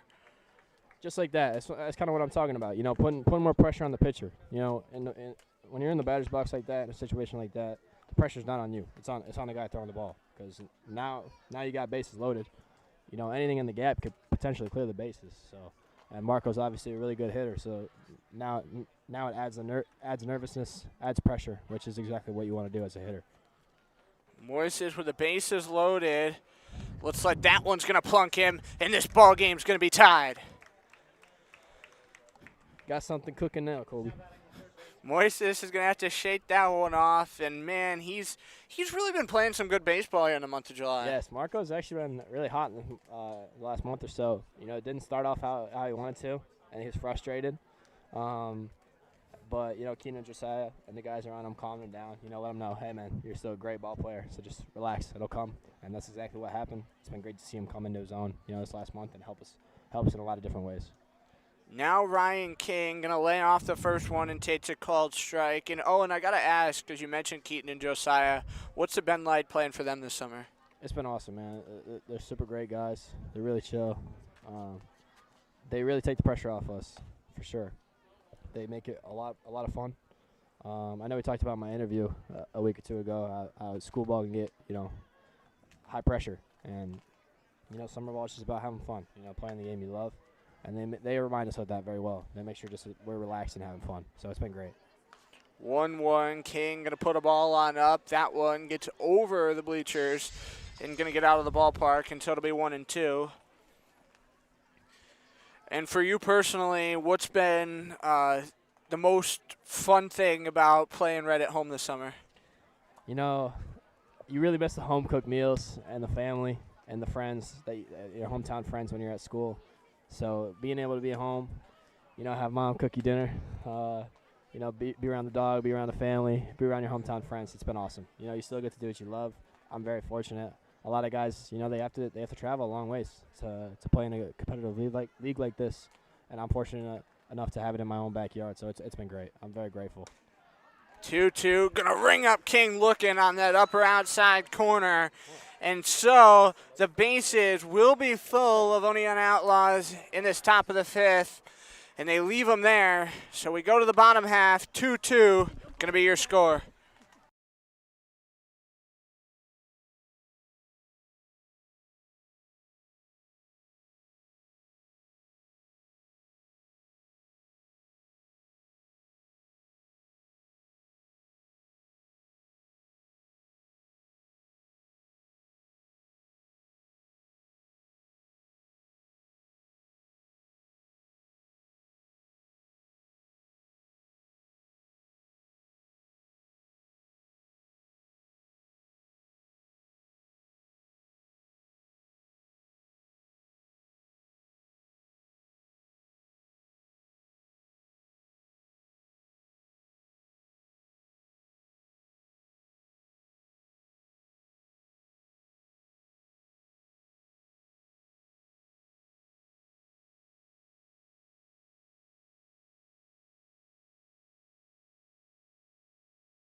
Bottom of the 5th inning, back here on Outlaws YouTube. Glens Falls now finds themselves in a 2-2 game as they have 4 or 5 sits bat against Pat Dangler.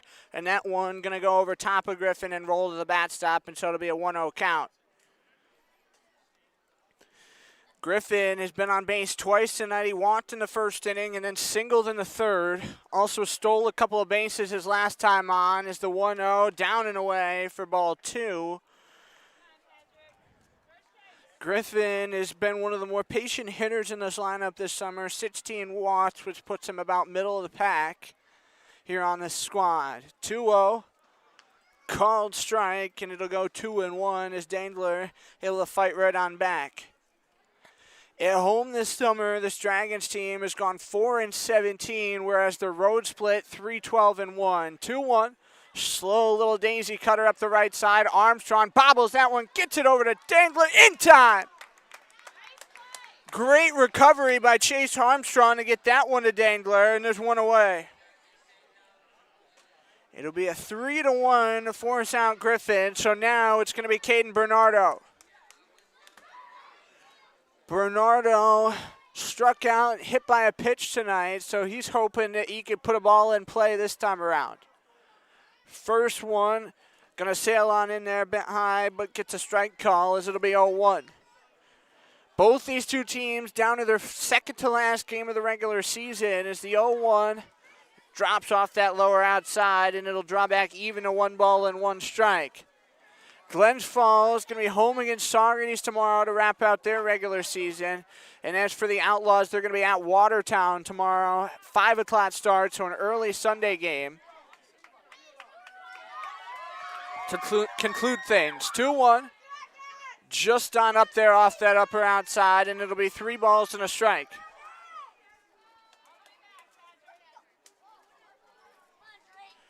Dangler hoping that he can get one over the zone here as that one tapped down towards left center, going to fall in the gap.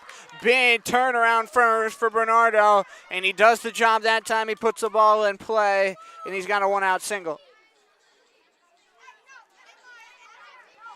So Bernardo finds himself on base, and it's Kyle Wu this time around.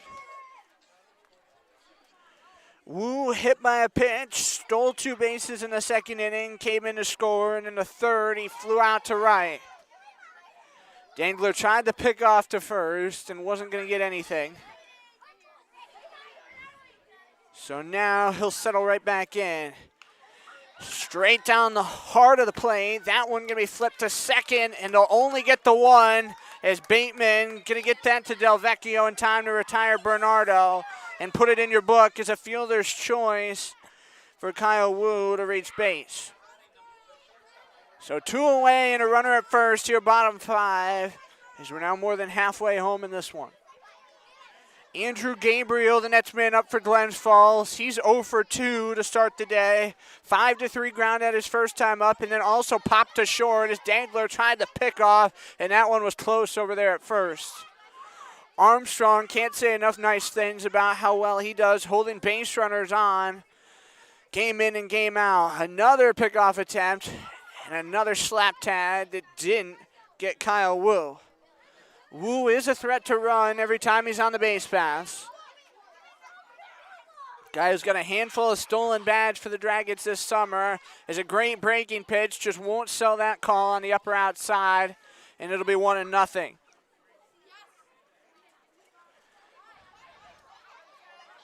Pickoff attempt to first yet again, and Armstrong thought he had that one, but once more couldn't sell it. This Glens Falls Dragons team, talked about it earlier on in the broadcast, but a year ago made the postseason, and this year, unless, of course, they win these last 2 games and the Albany Baseball Club drops one, then they're going to finish at the bottom of the division. So next year, they'll be looking to rebound and be a bit better. Year to year, you know, it's those adjustments and difference makers. Dio's coaching his first summer for Glens Falls, never been a head coach before, so he's trying to, you know, find his stride in terms of recruiting and such. This team's also had some tough breaks in terms of guys that have left throughout the summer and just haven't been able to fill those holes the way other teams have. That's one thing this Oneonta team has done better than any team I've ever seen before, is that one straight up the middle. Takes a hop off Delvecchio's glove, and that will be a single, and it's first and second with 2 down. Gabriel with a hard hit ball, an absolute missile up the middle, and Delvecchio got a good jump on it and just kind of knocked it down but couldn't field it cleanly. Play like that is really hard to make, and so you give Nick Delvecchio the benefit of the doubt. Coming up in the 6th inning, we will take a look at the PGCBL out-of-town scoreboard tonight. There's quite a few games going on here on this last Saturday of the regular season. Ryan Hart going to bat now for Glens Falls. Outlaws bullpen still quiet here on this 5th inning. Very short-armed, one thing that we talked about with a few of our players that we had up here in the booth over the first couple innings of the game. Long look over to first, and now Dangler going to opt to step off. Woo's at second, Gabriel's at first. And Dangler has his pitch count creeping up here now in this 5th inning. Is that one going to be up and away? Dangler hoping that he can have a quick bounce back after this start and be available for any playoff games for the Outlaws this coming week after getting an off day tomorrow. Count 1-0, and he opts to again step off. This Outlaw team has a very tough month of July, as this one on a diagonal back to the screen clips the pole, and it'll be 1-1. This team had the 3 guys from Wofford leave in the early part of the month of July, and then some other guys have had to leave throughout this month for various reasons. And so it's been hard to, trying to find a groove in terms of all those sorts of things, as well as the rainouts. It's just been a very tough month that hasn't gone the Outlaws' way in some respects. 1-1 going to be the count, as that one swung on and missed, and it'll be 1-2. And hopefully Dangler can get one more of those. All tied up at 2 here in this bottom of the 5th. Dangler trying to work out of a jam after a 1-2-3 bottom 4th. That one going to sail on in tight, and it'll be 2-2.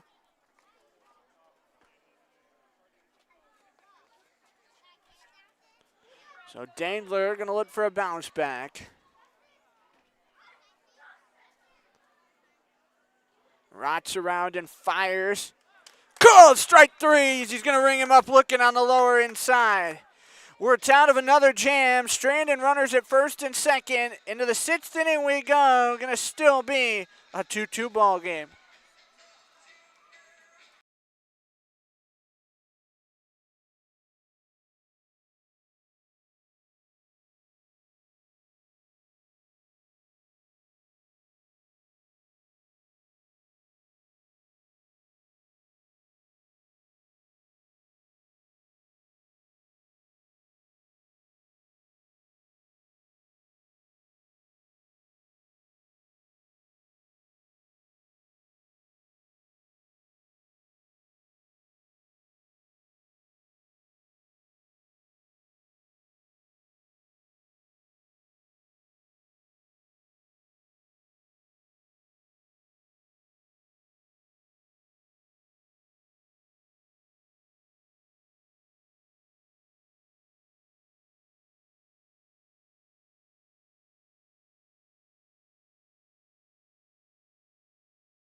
Top of the sixth inning, back here on Outlaws YouTube. New pitcher to come on in for the Glens Falls Dragons, going to be Jacob Scarlett.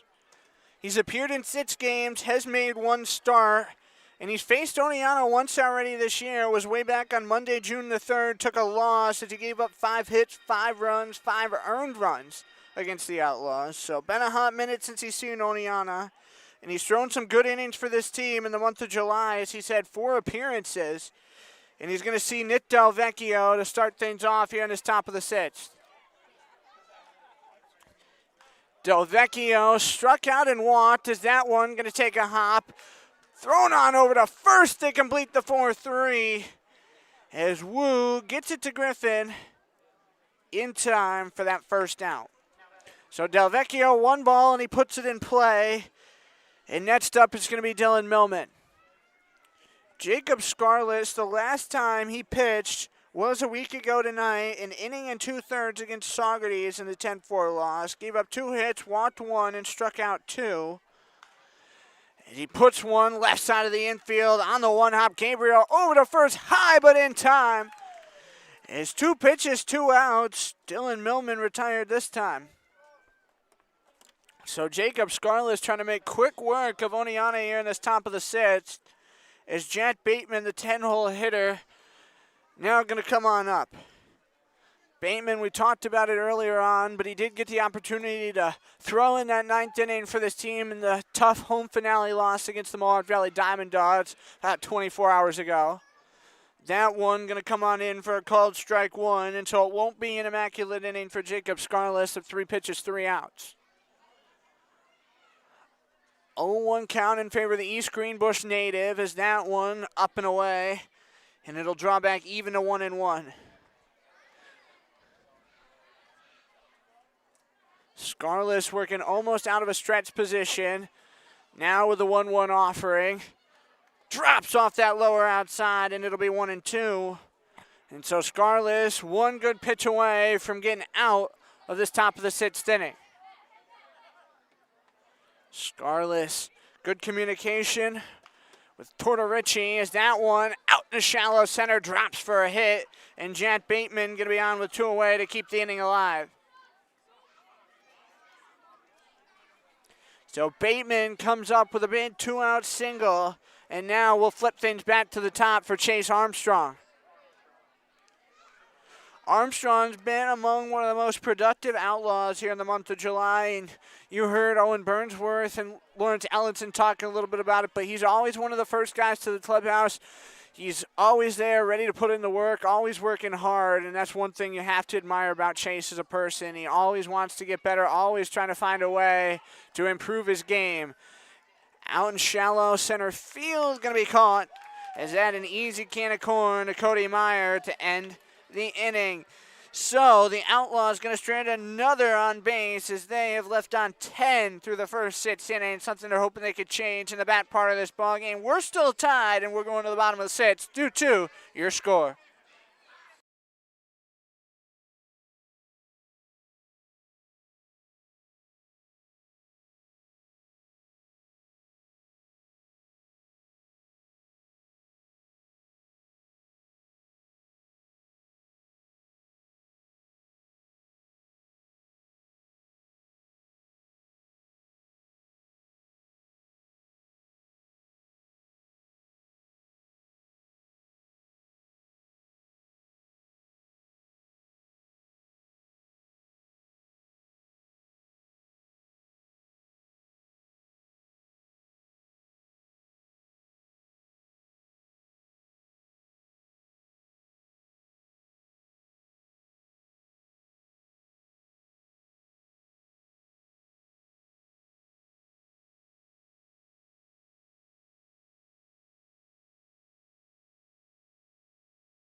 Bottom of the 6th inning, 9-1-2, going to bat for Glens Falls against Brian Dangler, who remains in the ballgame for the Outlaws. It's Christian Tortorici to lead off the inning. He's gone 0 for 2 to start, a ground out 6-3 and a fly out to center. Lots of games going on around the PGCBL tonight, and in just a second we'll take a look at the out-of-town scoreboard. Dangler, first pitch of the inning. Going to catch that upper outside corner, but they call it a ball nonetheless, as it'll be 1-0. Tortorici wearing a different jersey number tonight from the usual 29 that he wears. Changing things up, hoping that he can find himself into a groove here in this last weekend of the regular season. 2-0 pitch. On the left side of the infield, Bateman passed the driving glove into left field, and that will be a single to start things off for Tortorici. So Bateman slides on down, clips it off the glove, still gets into shallow left, and so it'll be 1 on with nobody out. Looking at the out-of-town scoreboard, Boonville at Mohawk Valley, the Diamond Dogs, a 6-3 lead in the bottom of the 7th. Top of the 2nd at Shuttleworth Park in Amsterdam, Mohawk's a 4-1 lead on the Albany Baseball Club. Geneva and Elmira yet to be started in Point Street, so can't really give you a score update on that one. Jamestown and Batavia is knotted up 4-4, bottom 7 out at Dwyer Stadium. Bottom 3rd in Auburn, it's 16-5 double days as they're running away with one from the Pilots. Dangler with a first pitch ball to Christian Mode at the top of the Glens Falls order. In the last game, but certainly not least, top of the 6th in Saugerties, 2-0, Utica Blue Sox the score. Little pickoff attempt at first. Christian Mode able to get back in standing up. Hits are tied up, 6 apiece, 1 error on the board for the Dragons. And, of course, your score tied 2-2, so a pretty even ball game, all things considered in that respect. Something that's a lot different than when the Outlaws were last here at Glens Falls, with the Dragons taking an 8-3 win in the last meeting last Friday night. 1-0, just off and away, so it'll be ball 2. Odelio Cespedes going to be up behind Christian Mote in the 6th inning for the Dragons. As that one sails on in tight to the belt, throw down a second, won't be in time, and will be a stolen bag for Christian Tortorici, as now he's in scoring position with nobody out in a 3-out count. So we'll see if Dangler puts one in the zone to keep Christian Mote from drawing the walk. Last thing you want is another Dragon base runner in a tie game, especially now with one in scoring position. Is the 3-0 in there, tight for ball 4, and that going to be a walk. So it puts 2 on for Glens Falls with still nobody away. Odelio Cespedes now going to come on up. Cespedes 1 for 3 in this game so far. Had a single back in the 2nd inning, struck out first, and then a 4-3 ground out. Danglers are having a quick conversation about how they want to attack Odelio Cespedes. Cespedes, one of the bigger guys in this lineup, a lot of pop in his bat. So you can't give him anything in the zone. You give one mistake and Cespedes could take it for a ride. First one to him, going to be up and away for ball 1. And so he'll get ahead. Cespedes usually sitting 3, 4, 5 in the order here for this team. And again, tonight he's in the 2 spot. Dangler taking some time is 1-0. An absolute missile in the shallow left. Falls in front of Brody Rowley out there, and the bases are going to be full for Glens Falls with nobody out. So gave him one in the zone, and he took it into left field to load the bases. And now Cody Meyer going to be put in a big spot, tie game with nobody away, and the bases juiced.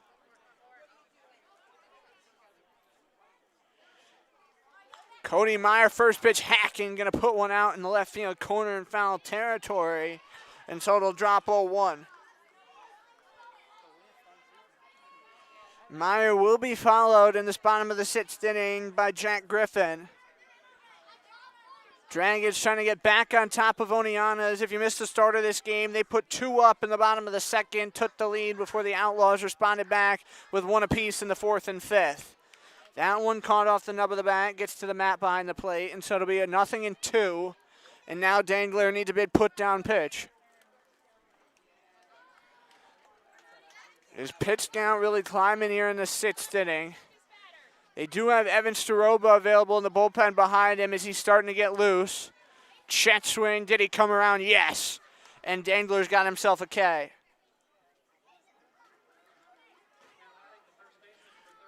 So Dangler with the bases loaded, going to come up with a strikeout.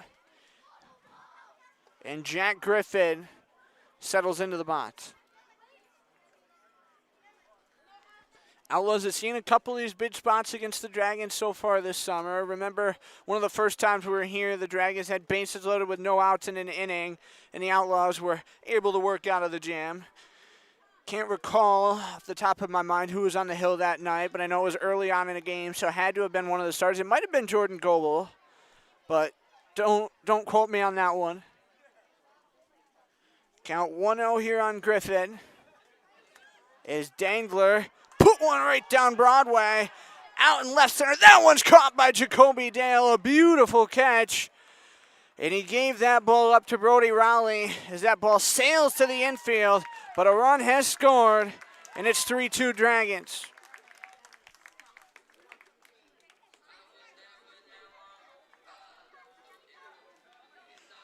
There's now 2 away in the inning. As you got to trade for a run for an out on that one. Keaton Martz out of the Oneonta dugout. Not exactly sure what's going on at the moment. Thought he was coming out to have a talk with Dangler, but it looks like he's going to stay put just in front of the dugout. The umpire is going to come on in and converge. And so they'll discuss what's just going on out there in the outfield.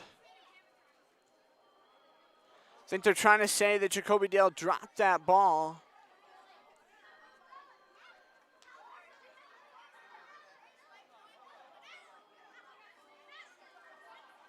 Because Glens Falls was arguing that Dale did not come up with that ball cleanly. It's what it sounds like to me from listening real closely. Not being too far up behind home here, you can hear some of the jabbering that goes down on the field. So that will count for an out. Run is home, though, and it's 3-2 Dragons. That one going to be in front of the plate, and it'll be 2-0 here for the count on Bernardo.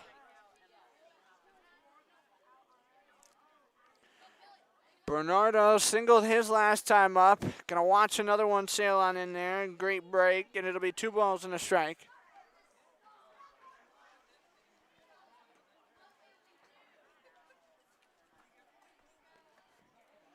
Rots around and delivers that one as it's a swing and a miss.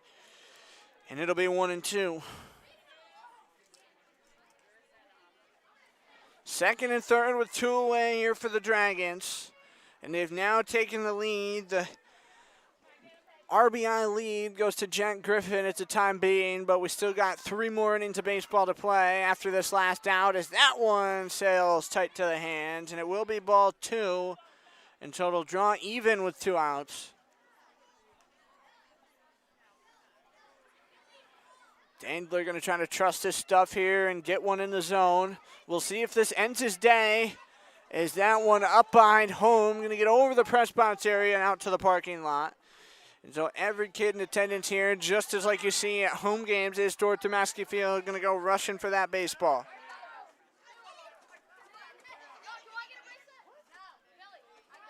Two balls, 2 strikes, 2 outs. The pitch down and away off Dangler's glove.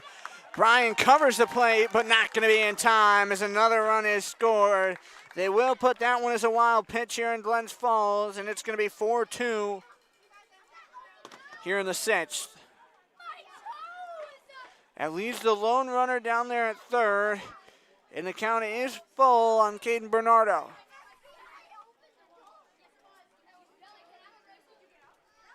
payoff. Swung on and missed, and the inning's going to be over. Caden Bernardo goes hunting that fastball, and he can't get the job done. And so to the 7th inning we go. 4-2 Dragons. Now going to be your score.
Top of the 7th inning back here on Outlaws YouTube. Jacob Scarlett going to remain on the bump for the Dragons for another inning here out of the bullpen behind Gabe Gifford.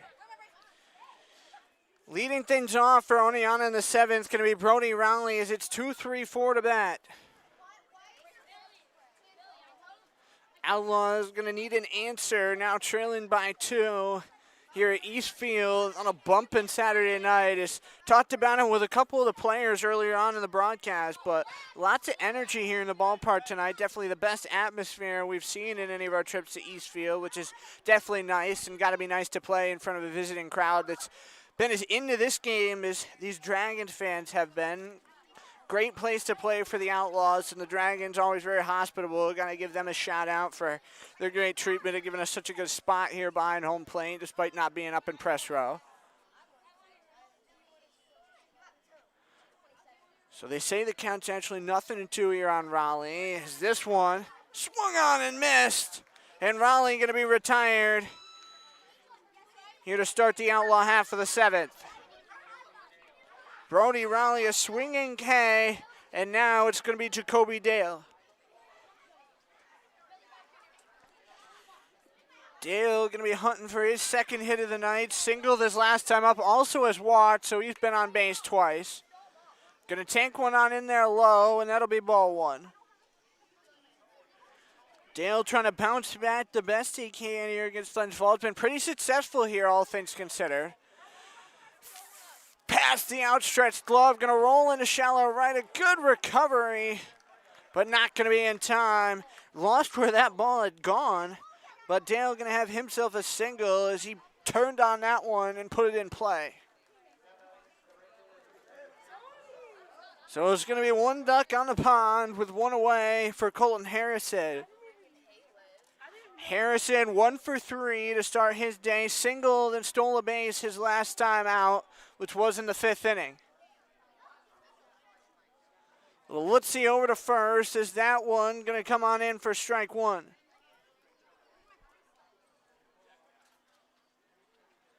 Harrison always set up in the box with his right foot tight to the chalk line, his left foot back a bit, gives him a bit of power and leg drive in his swing. That's one thing that saw him working on early in the summer with Keaton and Josiah in batting practice. It's kind of changed his approach and the way he comes around a little bit. Northwestern State's got a beauty coming to him as that one put on up over the first base bleachers in foul territory, and it'll be 0-2. Harrison, got to give him, if they had the award, best color commentator in the PGCBL is lately on his off days with our new microphone edition. He's been up here chopping it up with me, and man, he is certainly, like my mentor Bruce Cooper said yesterday, if accounting doesn't work out, Harrison's got a future in broadcasting, but he's going to take the K this time around, and so that will be a swinging K yet again, so there's 2 down.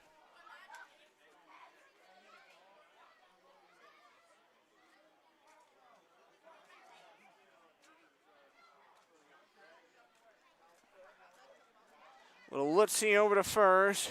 Big lead for Jacoby Dale. Is that throw going to sail on in high?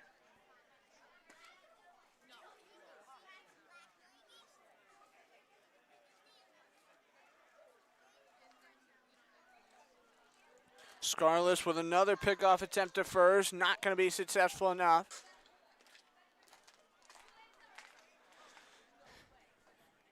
So Dangler settles on in here.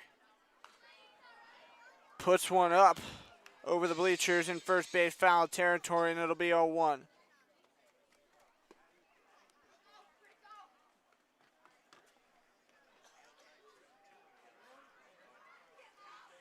And now it looks like, for whatever reason, our scoreboard doesn't want to update. Is that one going to miss down and away? On the move, Dale going to get into second base. That throw going to get away. Trying to beat it in there to third. He dives in and he's got it. Jacoby Dale all the way to third on that one. And so it'll be a 0-2 count. And now Dangler going to have to try to put a ball in play. The Outlaws 90 feet away from getting another run. And now for a second while we get that resolved, going to wipe our scorebug off. 0-2, 2 outs, first and second open. Is Scarless, Rotson fires. That one going to come on in tight, and it'll be 1-2.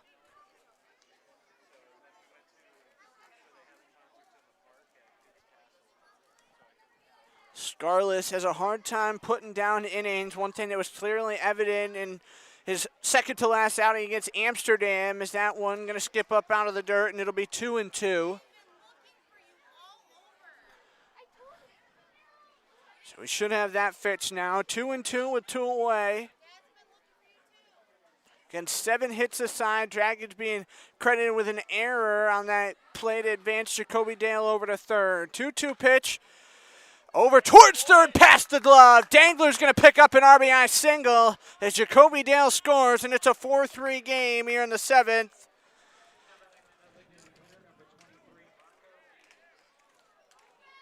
Dangler comes up with a big one that time around. Said that he had to put a ball in play, and he does just that. Dale crosses the play, and it's a 1-run game here in the 7th. And now Marco Moises going to settle on in the box. High fly ball out towards center field. Racing on back, Cody Meyer looking up, and he's got it on the track as that will end the inning. Like the aggressive approach from Marco Moises, but certainly not the result you'd want. We're stretching here in Glens Falls. Going to be a 4-3 game as we hit the bottom half of the inning.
Bottom of the 7th inning, back here on Outlaw YouTube, and yes, indeed, the night is over for Brian Dangler. He goes 6 innings, 4 runs, all of which will be charges earned, giving up 7 dragon hits, and the first man out of the bullpen for Oneonta, going to be a man who's been missing in action for the last couple weeks, but nice to have him back, Evan Staroba. Kyle Wu takes ball 1 to start off the inning, is now this one out towards right field, going to take a hop in front of Colton Harrison. He's able to pick that one on the backhand, so it can't get too far, but Wu's got a single here to start this half inning. Staroba taking a look at his numbers from when he's been able to pitch this summer. 4.50 ERA in 8 games, 14 total innings, 10 walks, 22 Ks, and he's given up 8 hits. His last outing was on July 13th against Amsterdam, and probably his best of the summer, all things considered. Finds a hole on the right side of the infield. Thought that sounded like a broken bat. A big turn for Andrew Gabriel around first. All the way to third goes Kyle Wu, and it'll be runners at the corners for the Dragons immediately to start things off in the 7th inning. So Staroba is going to be put into a high adversity situation here right from the jump. Talking about that outing against Amsterdam, 2 innings pitched, he had 2 strikeouts, only had to face 8 through 2 innings. It was a tough loss that night for the Outlaws. 8-2 was the final, but Staroba certainly threw well for his couple innings on the hill. Foul ball up into the screen, a diagonal from the plate yet again. It'll be 0-1.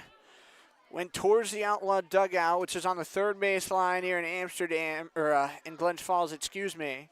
Just as it is down at Damaski Field.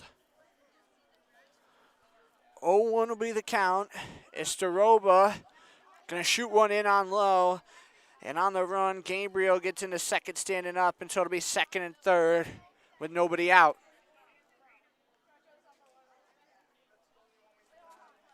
Count's going to be 1-1. As this one swung on and missed, and it'll go 1-2. And now hopping back in here, we got Connor waiting, and Connor, Evan Staroba's back with us tonight. Yeah, I mean, it's awesome. Beginning of the year, he pitched really well for us. I think his fastball was getting into the low 9s, so it's awesome to see him back here for us. 1-2, gonna be straight on bat behind home, and so we'll do it again. And now Brian Dangler's night has come to a close. What do you think was the most positive thing for him today? Really just figuring out his command, not worrying too much about perfect placement or strikeouts, just getting the ball to move over the plate, letting them put some weak contact into play, and letting the defense work behind them. Well, and how do you think this defense has really found its stride as the summer's gone on and, continued to evolve? I think we've cleaned it up a lot. We take our ground balls pregame.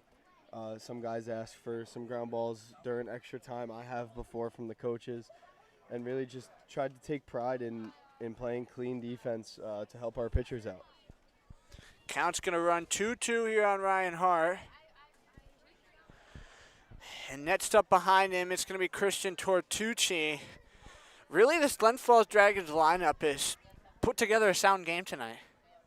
Yeah, they're getting hits when they need to get hits, getting runners on base, and they've done a good job just taking what the pitchers are giving them, and we've been able to keep it close, and that's all you can ask when you go down early. We came back, tied it, and cut the lead in half the second time they jumped it. So, looking to see how these last few innings shape up. Well, and what do you think is going to be the big difference maker here in these last couple innings on the Oneonta side of things? I think being selective. I think when you get deeper into a game and you need to get runners on, you really need to just hone in on what pitches you can drive and not expanding out of the zone, not chasing out of the zone. Obviously fighting off strikes when you get deeper into counts, but just being able to piece together at bats, take what pitchers are giving you like the Dragons have all night. That one's going to get off the glove of Dangler as it was low and away anyway. So now the bases are going to be full. And, man, this certainly isn't a good situation to be in. No, it's not. And I'm going to touch back to what I said earlier when I was on. right now you're just looking for weak ground ball and play. Try and set up a double play, just getting out. If you let up a run in the process, it's all right. We're still in a close game. Our lineup's good enough to be able to get that run back, but you're really just looking for an out by any means necessary right here. Christian Tortucci in the 9-hole tonight for Glens Falls. This first one from Soroba, going to drop off the lower outside, and it'll be a 1-0 count. And in terms of this Glens Falls Dragon lineup, what do you think has been the biggest thing for this team that's kind of, been the story of their season? It's really just the days that they take what they're given.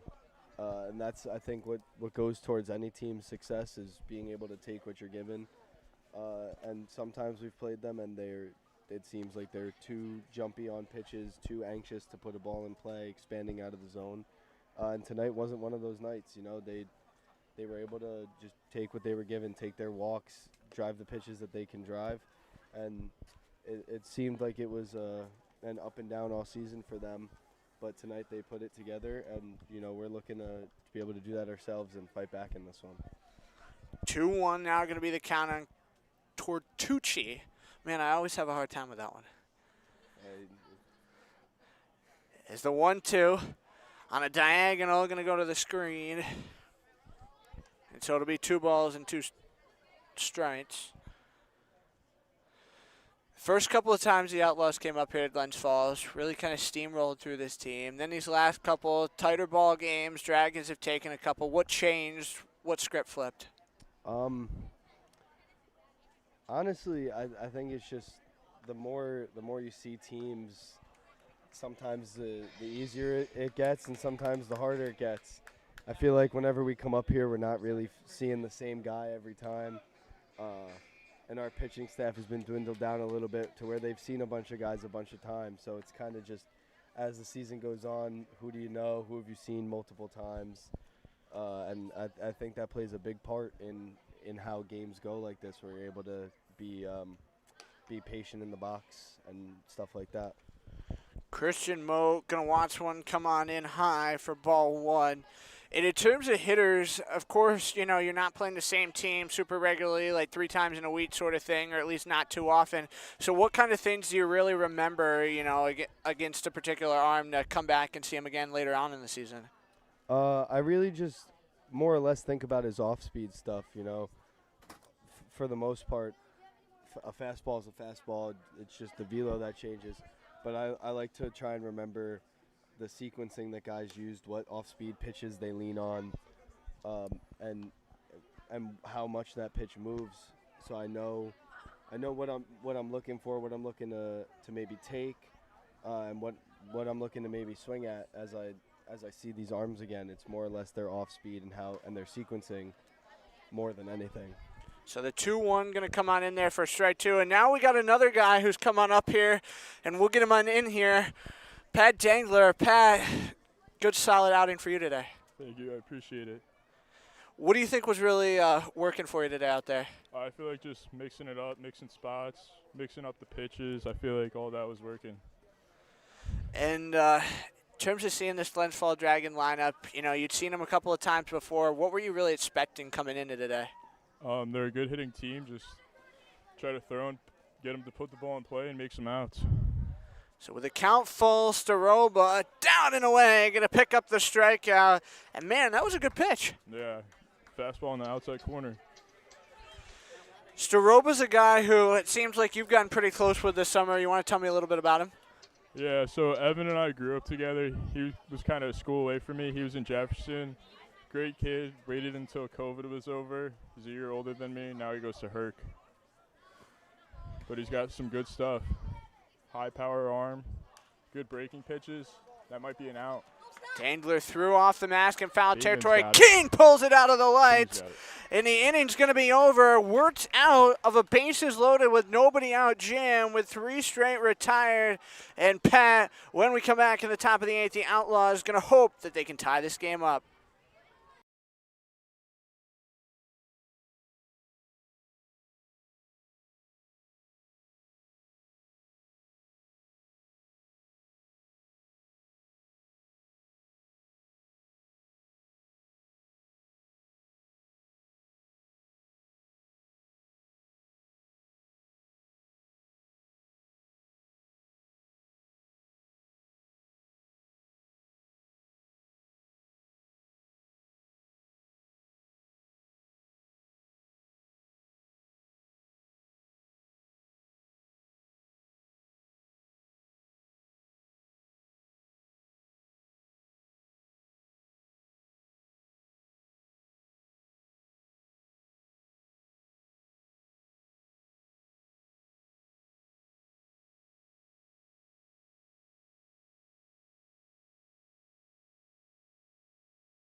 Top of the 8th inning, Colby Smith and Pat Dangler back here with you.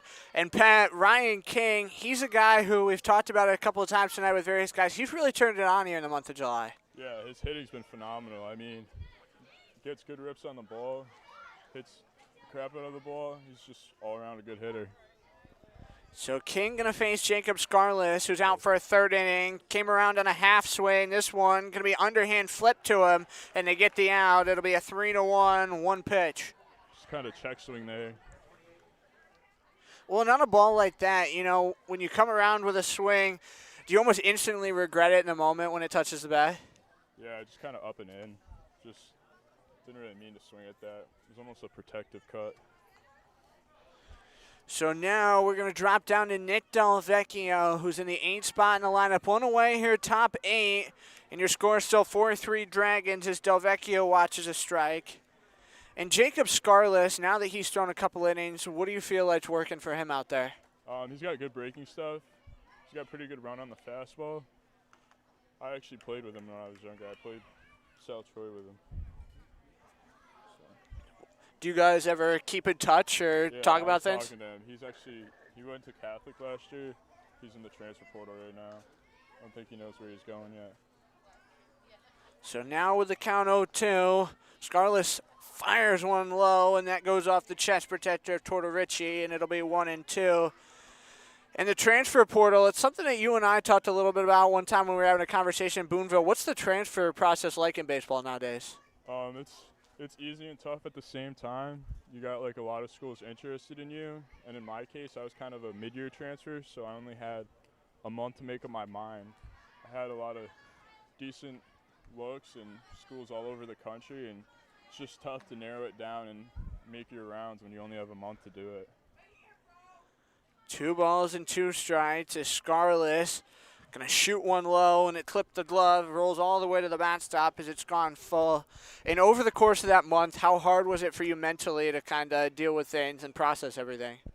Yeah, it was tough. It was nice seeing like all the schools reaching out and just showing interest, but it was tough just to get in touch with every school who reached out, make time for calls, visits, and everything like that. Delvecchio takes the walk there, and you were saying? Yeah, I really like where I ended up, right in Albany, right down the road from St. Rose at Sage. It was a good spot. Well, and other than, of course, being close to your old college, what particularly stuck out to you about Sage? I like the training facilities there. The weight rooms are good there. They got everything for the athletes. A good piece there by Millman. That's going to be fair ball. Delvecchio on his way to third. Millman trips over the bag at first. Delvecchio going home. We'll have a play. Get down. He's in there. Ooh, no, he's not. That was a bad call by the umpire. Man. I saw that from up here. Looked like Delvecchio had that one for sure. He had it. He was in there. Umpire's been brutal all night, though. Yeah, how tough is it for you as a pitcher to work out there with an umpire who's not giving you what you want or, you know, making a call like that? Yeah, it's super tough.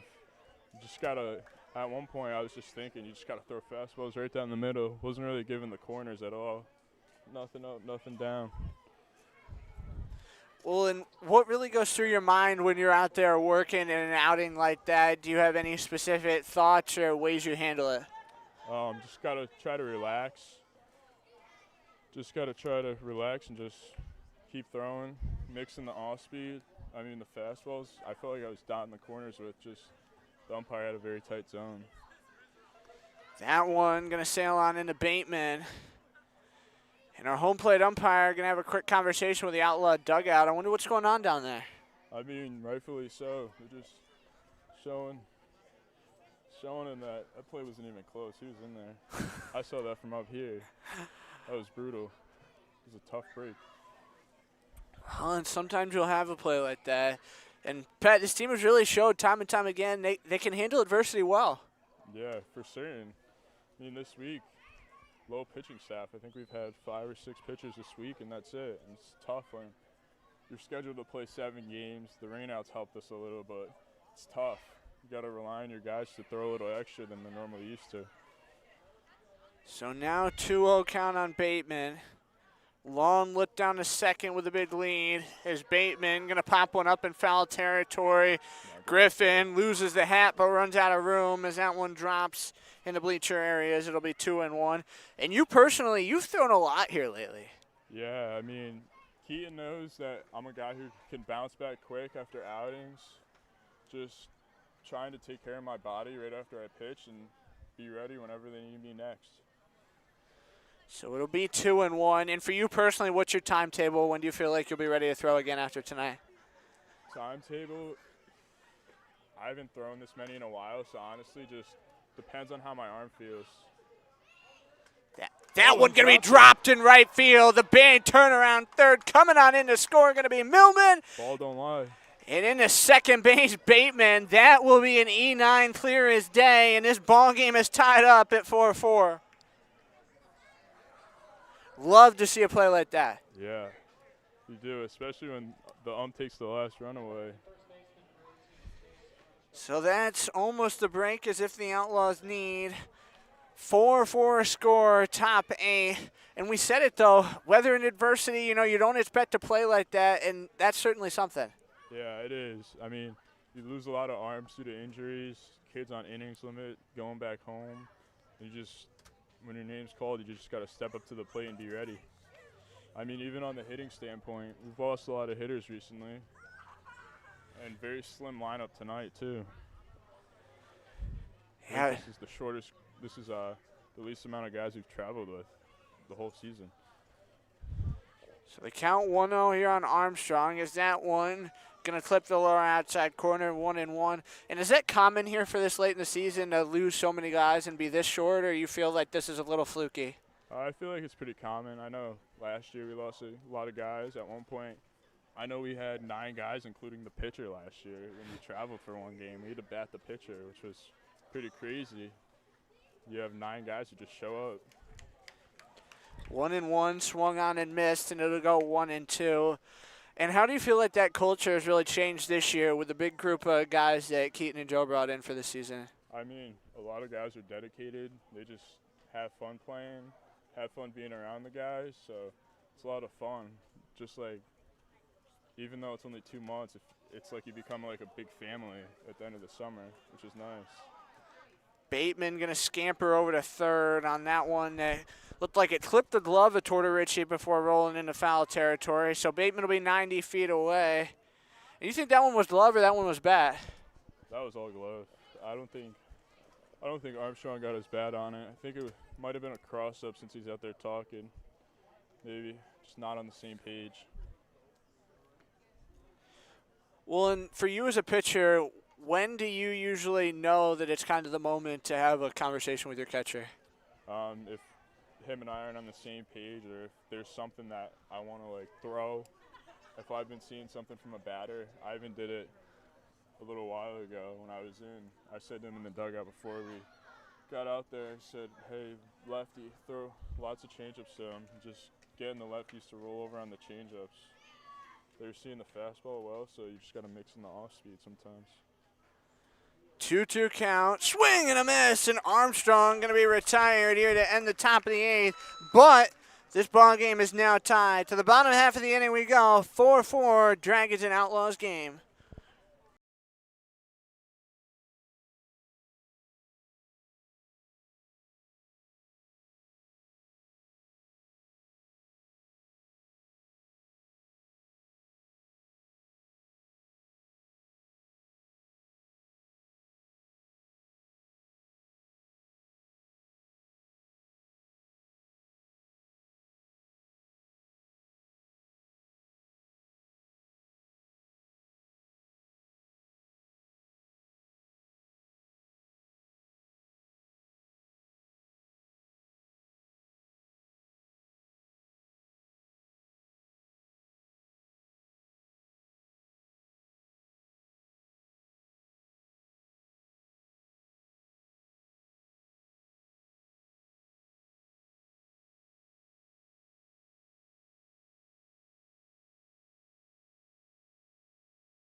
Bottom of the 8th inning, Evan Staroba going to remain on the hill. 2-3-4 to bat for Glens Falls. It's a good rip taken by Cespedes.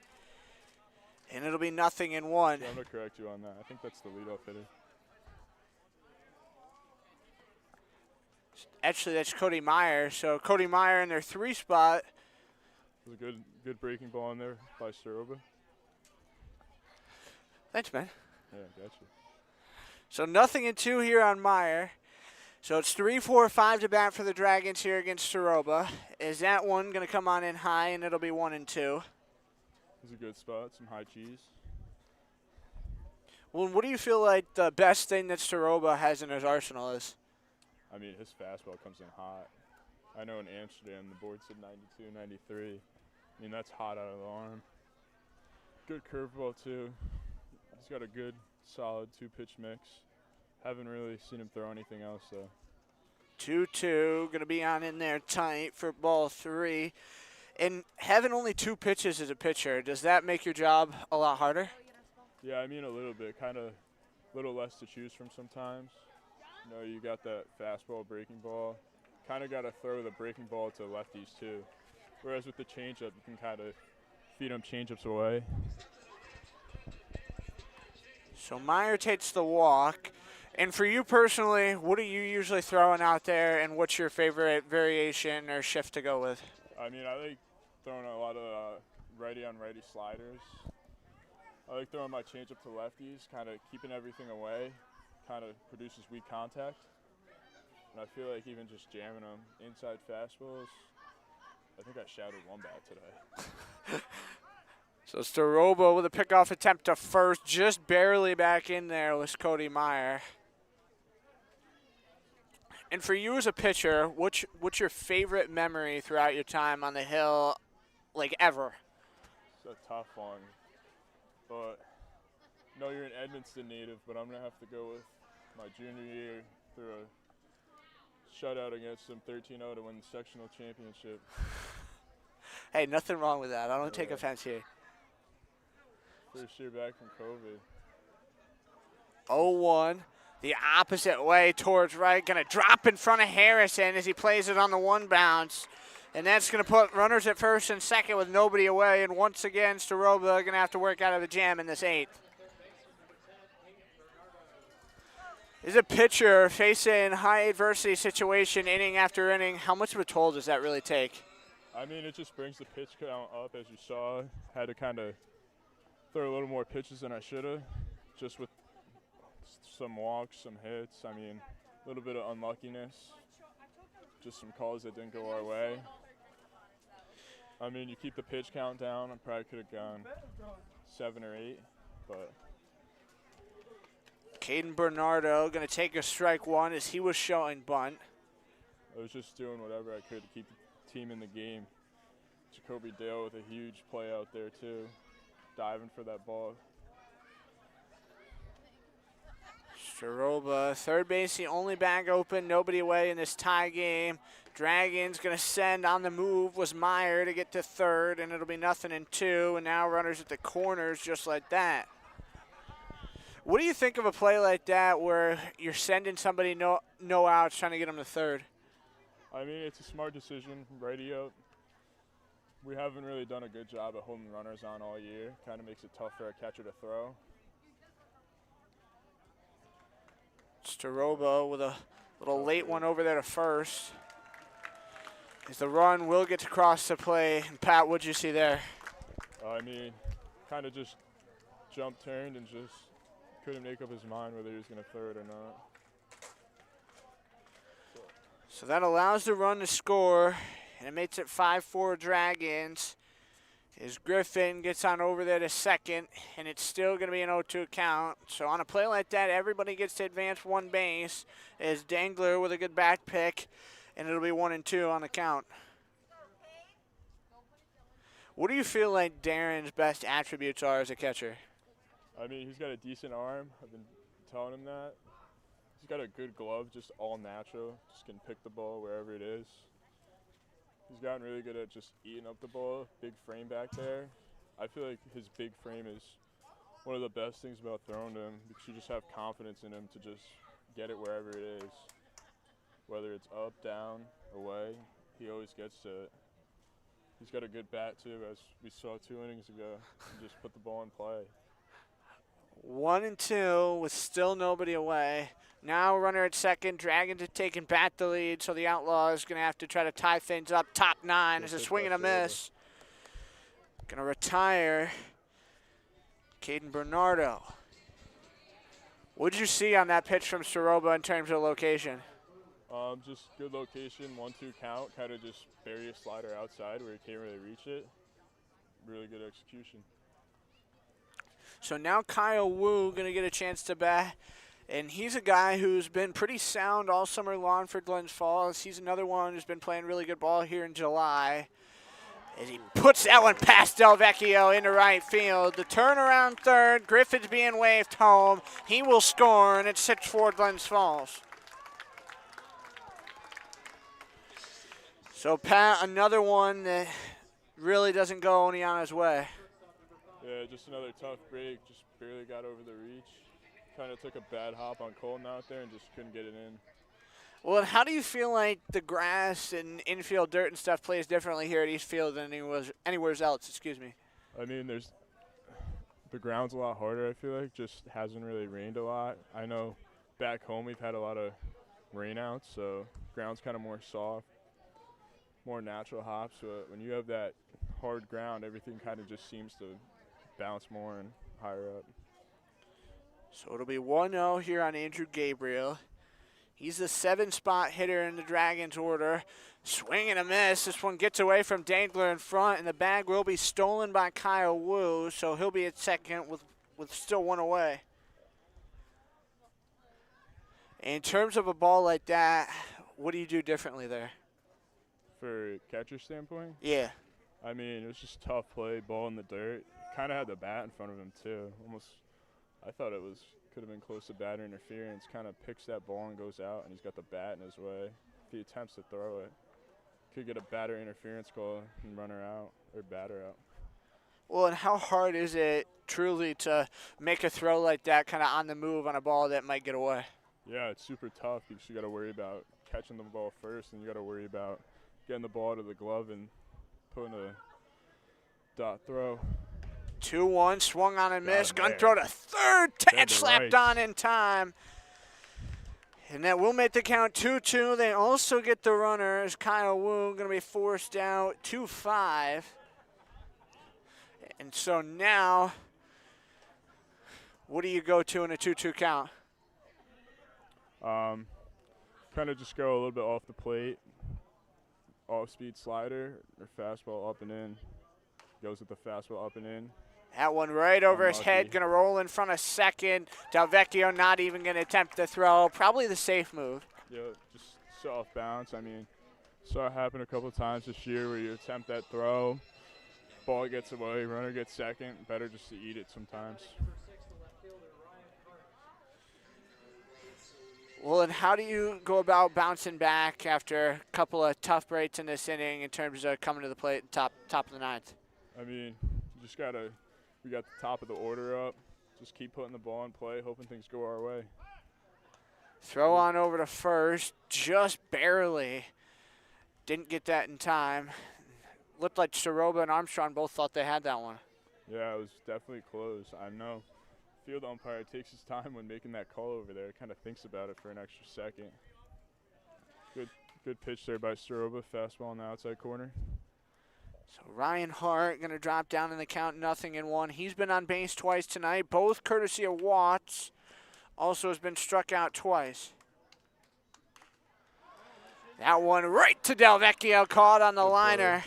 And that will get him out of the inning. Not before a 2-run score, though. Into the top of the ninth we go. 6-4 Dragons, going to be your score.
Top of the ninth inning, and it'll be last life for the Outlaws. Trailing by 2. Big shout out to Pat Dangler for dropping on by. It was nice to chop it up with him post-outing and hear about how things went tonight, as well as really get a feel about how pitchers kind of work things out through the game, and also kind of hear a little bit more about the whole catcher standpoint. Always nice to change things up in terms of getting to hear what you hear here on the broadcast. And now it's 2-3-4 for the Outlaws. And again, Brody Raleigh leads things off.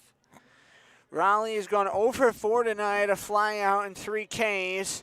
And new pitcher for Glens Falls is Jedediah Trudeau for this ninth inning. That one going to come on in tight, and it'll be ball 1.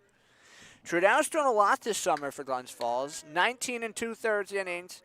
He's 2-2 and has a 3.66 ERA, so his ERA pretty good for this league. Is that one out towards left, going to drop in foul territory in the corner, and the count will go even. He has seen Mohawk Valley quite a bit. 3 outings against them, 4 outings against Albany too, even one against Socrates. Last outing was actually against the Stallions. 2 innings on the 22nd, 4 hits, 3 runs, and all of which were charged as earned. Also picked up a couple of Ks. Has that strikeout his pitch with a good break-in four-seamer. There's a swing and a miss, and the count's going to drop 1-2 on Raleigh. Outlaws tomorrow going to have one last game in the regular season, which we'll have here for you on YouTube. 4:45 pregame, 5 o'clock first pitch. This will be in Watertown up at Alex T. Duffy Fairgrounds Stadium. Trudeau, the 1-2. Raleigh going to be rung up looking. So Raleigh takes that one, low it in. As we said, great four-seam movement.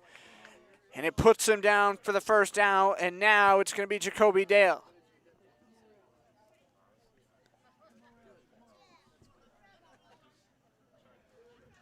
So Jacoby Dale with the base pass empty and 1 away. Showing bunt. Is that one going to sail all the way to the backstop high for ball 1? Dale, back-to-back hits, back-to-back runs scored. Has been on base 3 times in total, 2 singles, and a walk. So 1-0 count. We'll see if Dale can come up with another way to get on base, as this Outlaw team certainly needs it. Down by just 2, so a game that they could certainly mount a comeback in. We've seen lots of 9-inning rallies this season, and that one going to even the count as he wasn't able to pull his bunt back. 1-1 with 1 away. Outlaws have scored in each of their last 2 half innings at the dish, as that one pulled back up, and it'll go 2-1.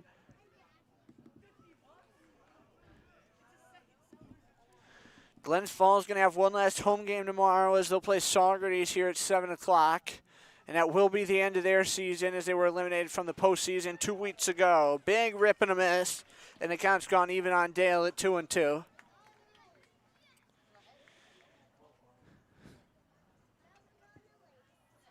Trudeau rots around out there. This is 7th appearance of the season at home, as his 2-2 going to be low and in for ball 3 as it's run back full.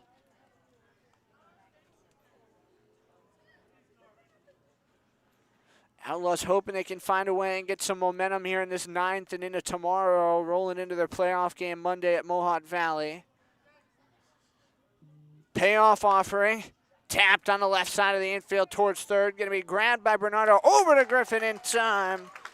And that will be a 5-3 for the second out.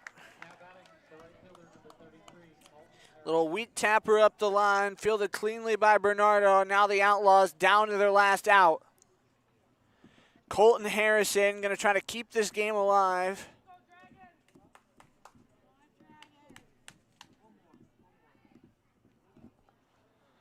Is Trudeau trying to pick up another save here out of the pen. He does have 1 on the season to his credit, as well as those couple of wins. Big rip and a whiff for Colton Harrison. It'll drop 0-1 for the count. Harrison has been on base once tonight. Had a single back in the 5th, also a pair of strikeouts and a fly out to left. As the 0-1 offering on that lower outside, Trudeau's really painting the corners, and it's 0-2. So the Outlaws down to their last strike here in Glens Falls. is Trudell.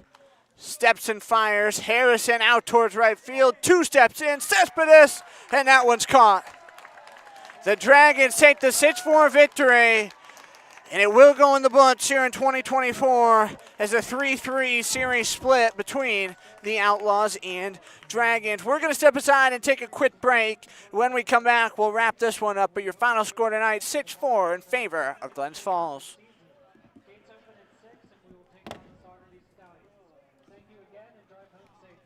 Tough one. Such. You coming to Watertown tomorrow? Probably not. Yeah. Plus, it's such a long drive. Longer than this. True, true.